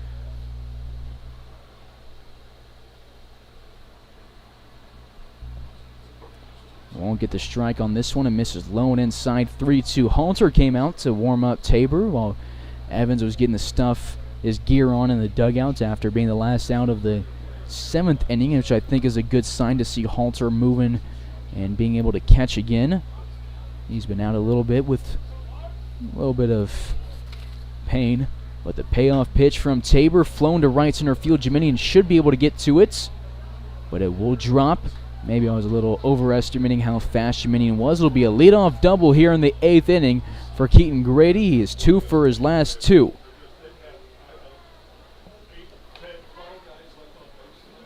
That's big. BJs have been good the past 2 innings with 2 strike counts. Tying run standing in scoring position for Dalen Pena, who was 1 for 3 today with 2 strikeouts and a single. He scored in the last inning. Larks had 2 on with 2 out in the top half of the 7th inning, and we're just 1 out away from working another scoreless inning. And then 4 straight guys got on base. Call strike here, the high corner. Pena down the count, no balls and a strike.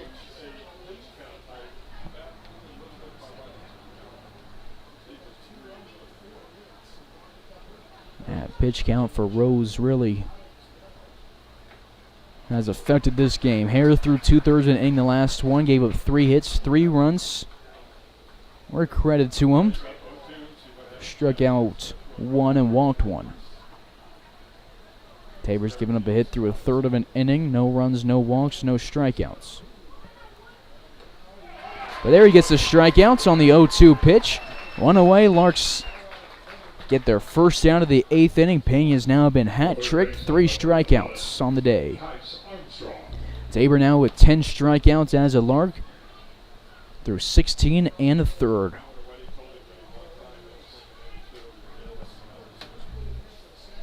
Tice Armstrong to the box. The UTA Maverick is 1 for 3 today. Singled against Rose in the 2nd inning. Grounded out to Ferenzi in the 5th. Flew out to Terosian in the 7th. Tabor liking that spot in the zone. High corner. 0-1 counts. At the cleanup hitter.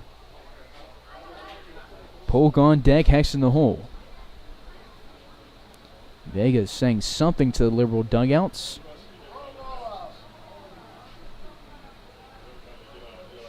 They didn't like the call.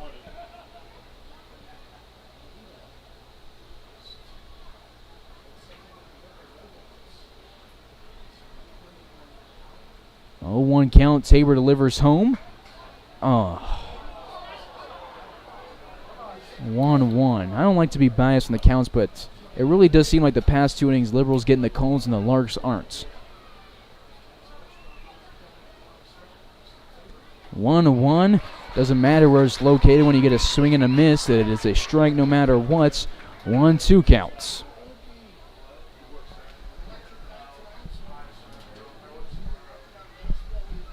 Preston Tabor, second consecutive relief appearance, throws this one outside 2-2. Through 1 inning against the Tribe on the 17th, was part of that 3-pitcher no-hitter. Before that, it was 4 2/3 against the Outlaws on the 10th of July, not June. Gave up 4 hits, 3 earned runs, a walk, and 2 strikeouts in the starts. Payoff pitch coming to Tice Armstrong with a runner at second base. Everybody in the dugouts on their feet watching this one. Big payoff pitch coming. Evans struck out looking on his payoff pitch in the last inning, and this one will be fouled off.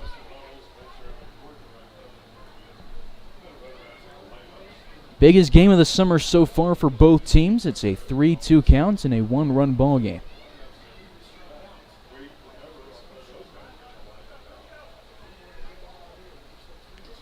Swing and a miss.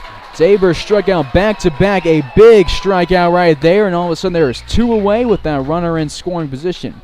Talking about that Tabor performance in that last outing, combined in that no-hitter through 1 inning. No hits, no runs, walked 1, and struck out 2. His season high in strikeouts on the season is 3. He did it in 2 innings against the Outlaws on the 4th of July in the Springs. Needs 1 more here to tie it. 2 away for Hudson Polk. Tabor looking to keep him from having a second straight 2-out rally. Polk 0 for 3 today, having a tough day at the plate. Struck out against Hare in the 7th. Lined out to Rose in the 5th. Struck out against ground into double play in the second. This ball goes into center field. It should score. Grady with ease, and it'll be a big 2-out hit. Polk tells you it's not about how you start, it's about how you finish. He ties it up here in the 8th inning with 2 away. Grady scores his second. Polk picks up his first hit and first RBI. Cooper Hex to the plate, 0 for 2 today. 4-4 ball game. Larks in the bottom half will look to break the tie. It'll be the bottom 3 of the order due up for Renzi, Rawson, and Terosian. Or the top 3, Renzi, Rawson, and Terosian. Pop fly to the left side. Jaslove moves back, keeps drifting, gets called off at the last second by Dylan Dreiling. I think Jaslove kind of lost it for a bit, but Dreiling gets the out. BJ scoring back-to-back innings. They tie it up here in the top half of the 8th. 4-all to the Larks half we go.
Bottom of the 8th, top of the order for Renzi, due for a hit. 0 for 3 today.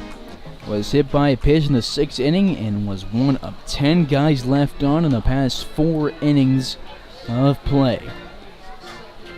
Hopefully that doesn't come back to bite the Larks. And the 1-0 pitch to him. Misses the zone. 2 balls, no strikes. Still Bonilla on the bump. Struck out Jaslove and Evans looking to end the 7th inning. Larks have shot themselves in the foot a few times tonight, but they need to change that here in the bottom of the 8th. We are tied. Frenzy fouls this one off a pole. 2-1 counts.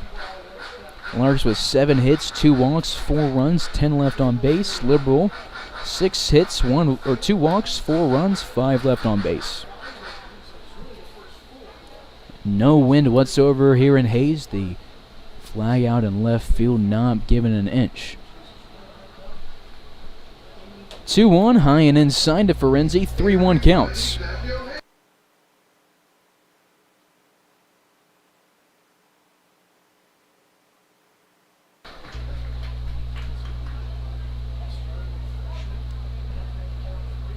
He will lead us off with a walk, and that's a dangerous guy to put on the base pass. He is smart and he is fast, and he is the go-ahead run. Rawson to the plates. 1 for 4 today. He struck out his last 2 at-bats, but homered back in the 3rd inning. It was a solo shot to left center field. Nobody out for Renzi at first base. Bonilla versus Rawson.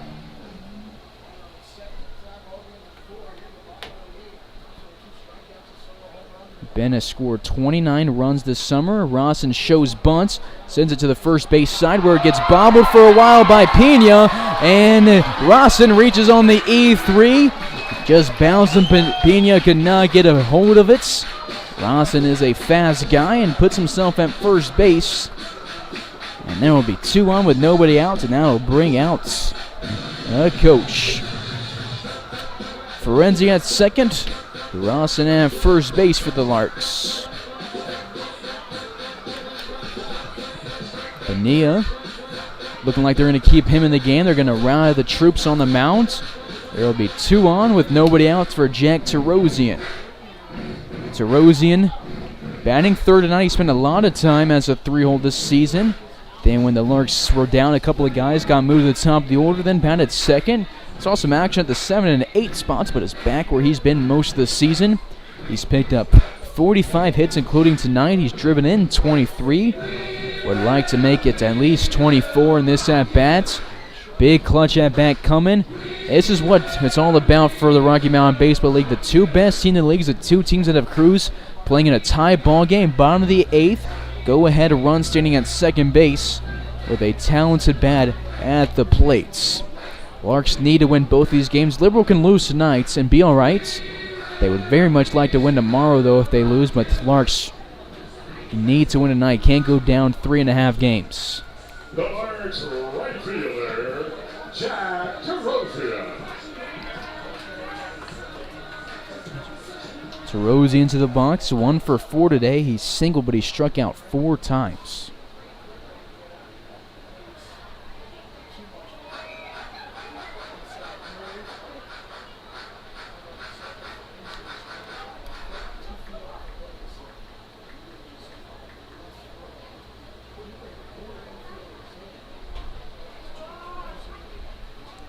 Terosian shows bunts. His first pitch will miss the zone. 1-0 counts.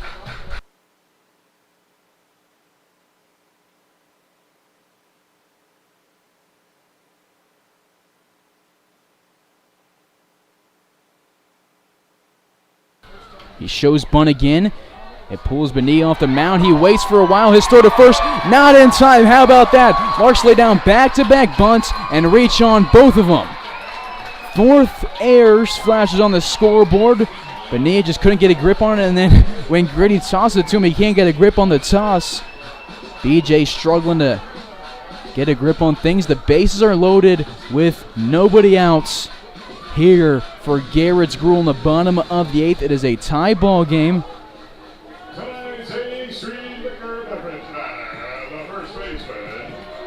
Oh man, Larks can't leave the bases loaded again. Surely we score a run here. Sitting at third base for Renzi, Rawson at second, Terosian at first. Garrett Gruel has been familiar with first base. He's reached on 2 errors and been hit by a pitch today.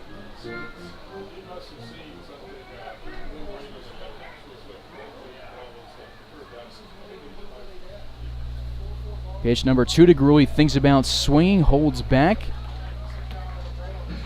1-1 counts. 1 ball, 1 strike, nobody outs. Bases are loaded here in Hayes. Dreiling on deck, Jeminian in the hole. Infield in. Called strike here to Garrett Gruel. Garrett Gruel had hits in every game prior to this one of the season. He's hitless right now.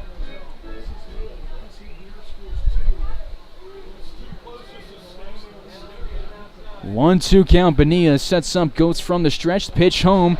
Garrett Gruel will go down swinging. He is now 0 for 5. Larks still have 2 outs to work with, and they'll bring up Dylan Dreiling. Dreiling has been picked up hits in 16 straight games. Currently leading the team in slugging percentage and RBIs, and has a chance to push his way up even more in the record books. Bonilla looks at him. Dreiling stands confidently in the left-hander's batter's box. Started out 0 for 2. Simpson has picked up 2 singles. And this one will miss outside. 1-0 count to the Hayes, Kansas native. Tarosian at first, Rawson at second, Ferenzi at third. A couple fans here at the ballpark filming this at bats. They're anticipating something big coming. 1-0, Drowning takes a hard cut. Count moves to 1-1.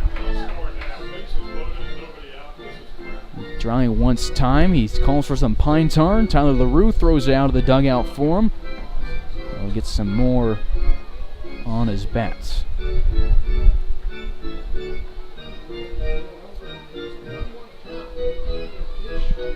Ferenzi sitting at third.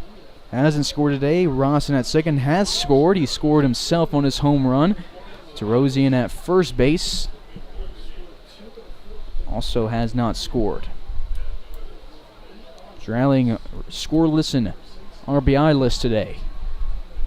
1-1, fastball outside, good eye, 2 balls and a strike. Larks no hits this inning, a walk, a couple of errors. Kind of reminds me back of the 4th inning when they loaded the bases without any hits. Then they got their first hit from Jazz Love in that inning. He brought home a couple with it. That was a Tennessee Volunteer at the plate. Let's see what this Volunteer can do here. Pitch inside, 3-1, big 5th pitch of the at-bats will be on its way.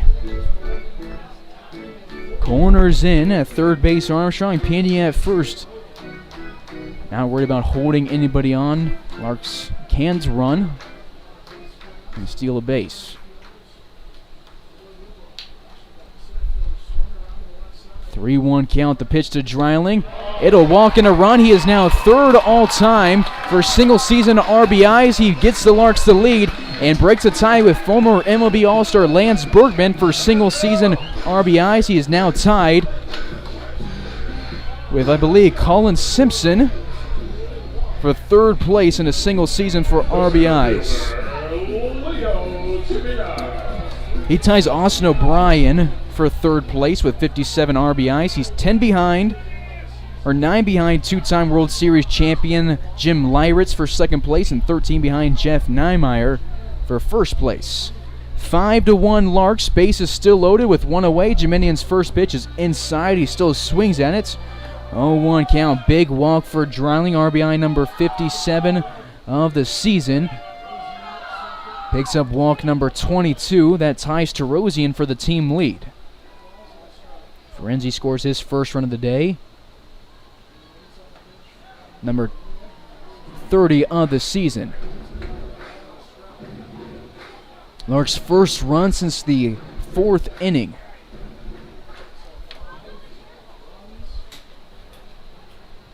Each team has scored a run here in the 8th. And the 1-1 delivery to Jiminian swung on and missed. Dreiling on the Larks record book. He's 1/1000th behind John Jacobs for second place for batting average record. 5,000th behind Vic Higgins. He will rise a bit tonight with a 2-for-4 effort.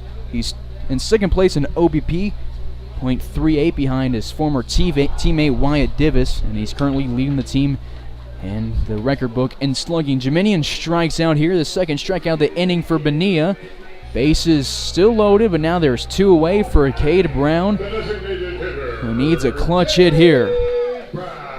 Brown started off with a single in the 2nd inning, drove in Gruel. Since then he is 0 for 1, but he has picked up 2 walks. Walked in the 4th, walked in the 7th. Larks left the bases loaded in the last inning. They did in the 5th inning as well. They left 2 on in the 4th and 2 on in the 6th. First pitch to Brown. It'll miss low on the fastball. Hayes up by 1. Rawson at 3rd. Tarosian at 2nd. Dreiling at 1st.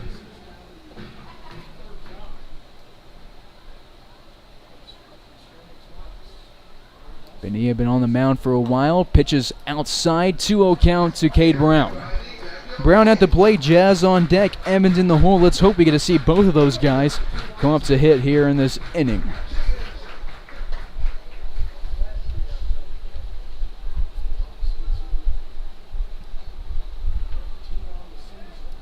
(2-0), 3-0. Fastball above the letters. No chance Cade is swinging on this next pitch. Or maybe he will. I don't know. The Larks have the green light most of the time. I see Kobe Grimsley up in the pen for the Larks. It's right down the pipe. 3-1 counts.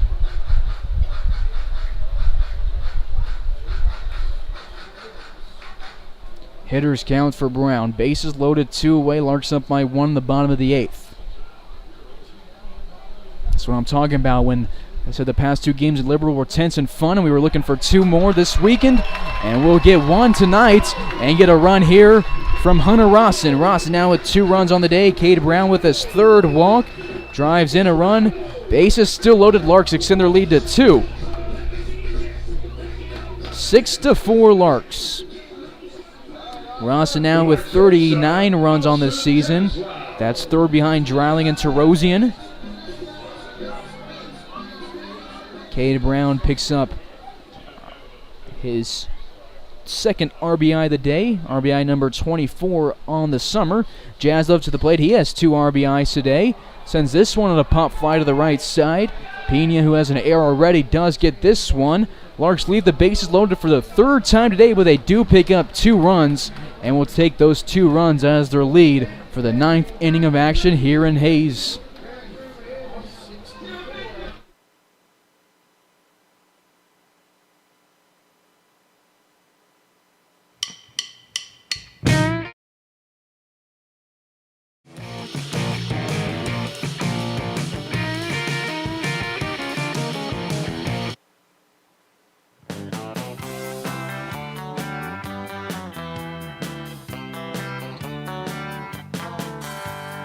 Meet me down at the ballpark, where I'll be rooting for the Hayes Larks.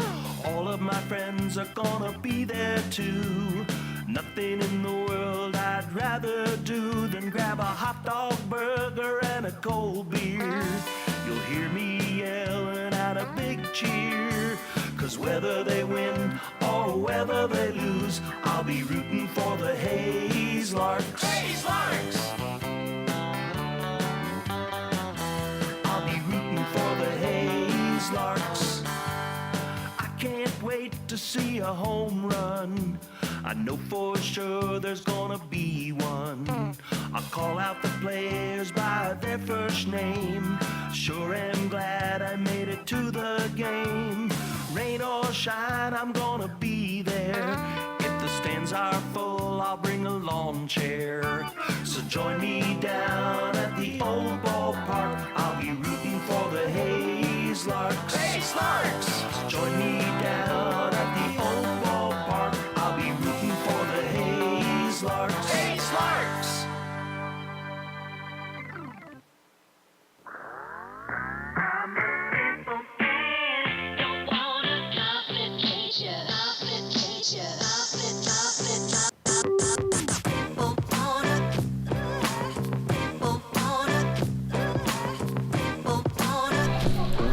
Top of the 9th, Preston Tabor returns to the bump.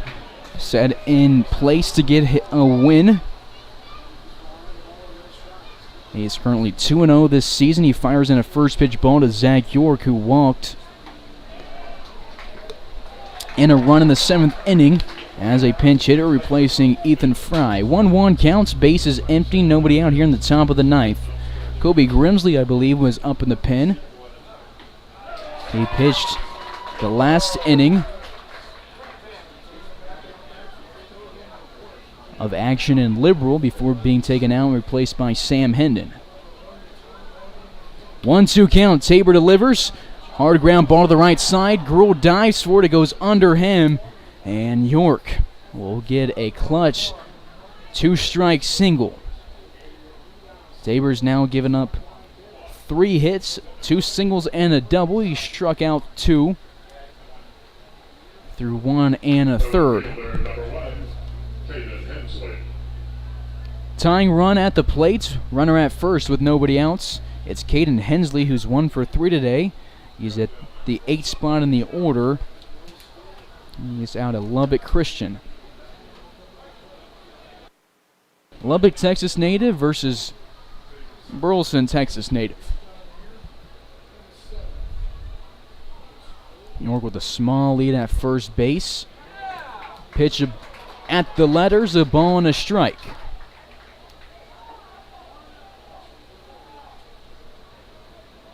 Time called. 1-1 count, runner at first for the left fielder. Leary on deck,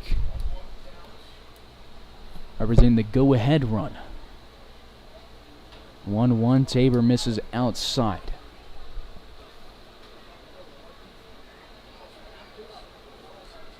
Grohl stands behind the runner at first, not holding him on, but also not far away from the bag. 2-2 moves the counts. York just had a 2-strike single. Ours would like a 2 strikeouts.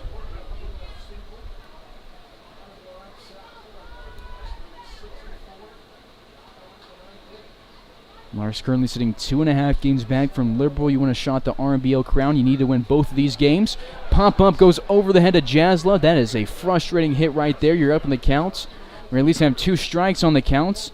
And a ball that's not well struck is just perfectly placed. They will pinch run Zach York. As Tabor is now allowed back-to-back hits. 3 of the last 4 he's faced have singled. Keith Harper stands up. Kind of timid to come out of the dugout. He's looking at Evans, who's having a chat with Tabor.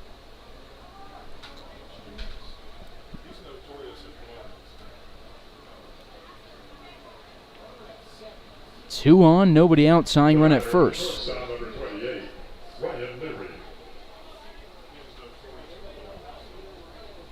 Liberal with 9 hits today.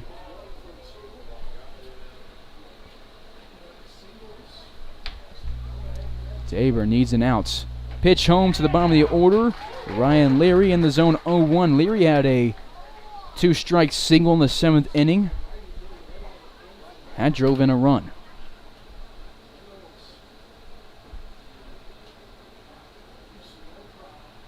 Liberal tied it up in the top of the 8th with the run. Larks responded with 2 in the bottom half of the inning.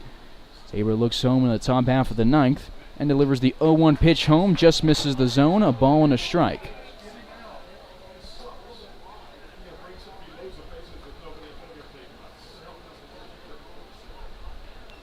One count. Nobody out. Tabor looks at the runner at second, goes home. In the zone, called strike 2. You can't get comfortable with 2 strikes. We've seen that the Liberal BJs have been able to do with their 2-strike approaches today. Larks need this out. Double play is on the table for the Larks. They already turned 1 today. Was a Jaslov to Gruel one. 1-2, fastball outside and high.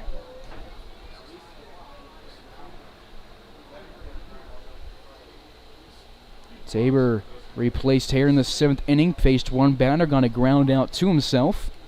Then allowed a leadoff double in the 8th. Struck out 2. The run scored on a single. Pop fly to the right side.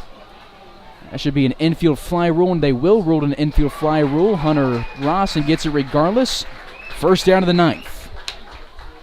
But now we go to the top half of the order. Top of the batting order for the BJ's, the right fielder, number 2, Gavin Brzezowski.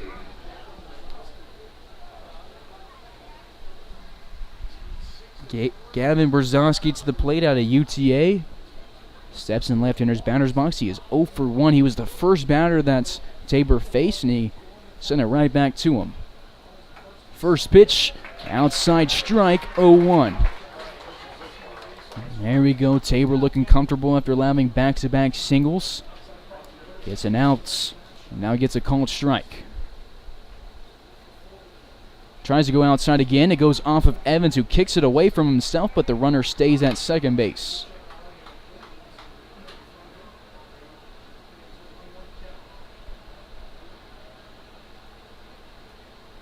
BJ's beat the Foxes on our off day 12-1 to put themselves up 2.5 games. Larks looking to make it 1.5 games tonight. 1-1 from Tabor, swung on a missed. 1-2 counts, and now Larks fans feeling it.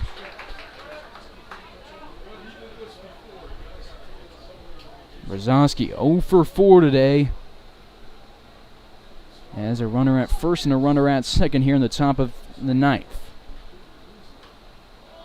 He fouls it off to stay alive. 1-2 count, one away.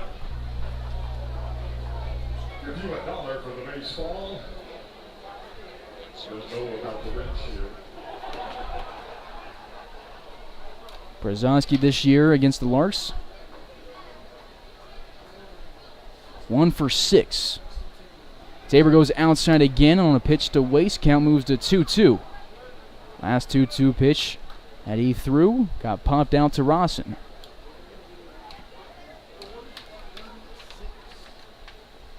Brzezowski played in game 2 in Liberal. Pinch hit for Thompson and went 1 for 2 with a double.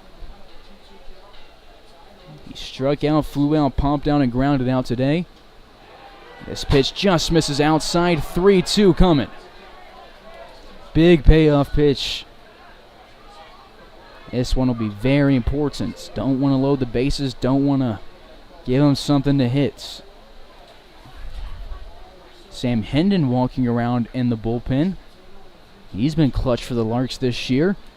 But the 3-2 pitch from Tabor swung on and missed. Man, what a strikeout from Tabor. He's now struck out 3 through 2 and actually now 3 innings flats.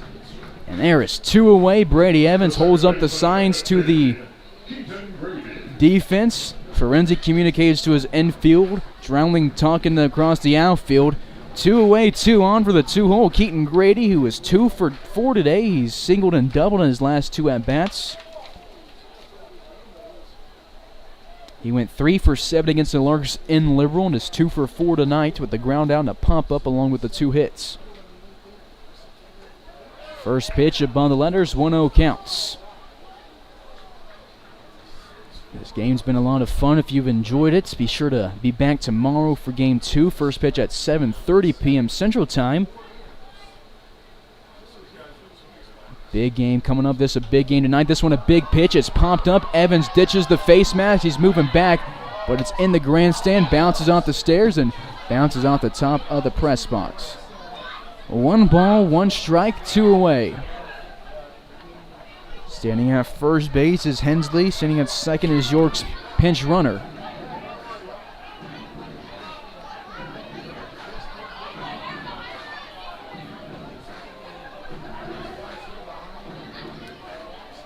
One counts.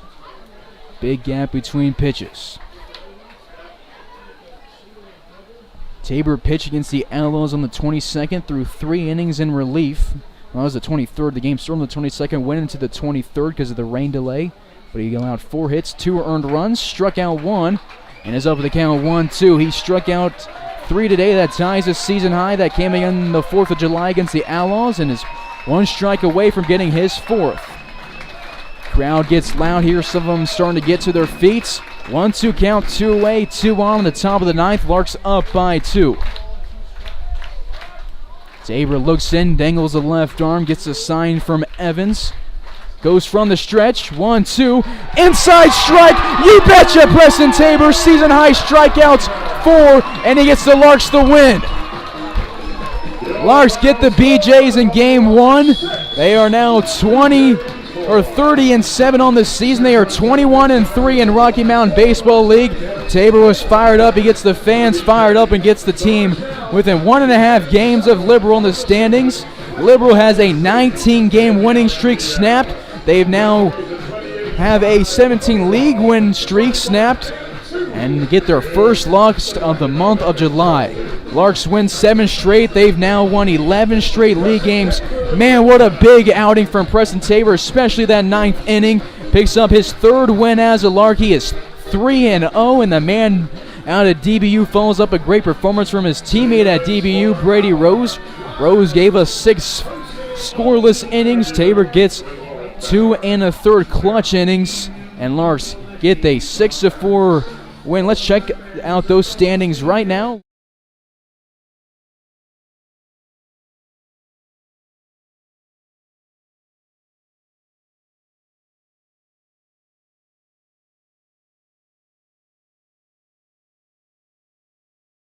Versus the BJs, both teams want to win it badly. Both teams need the win.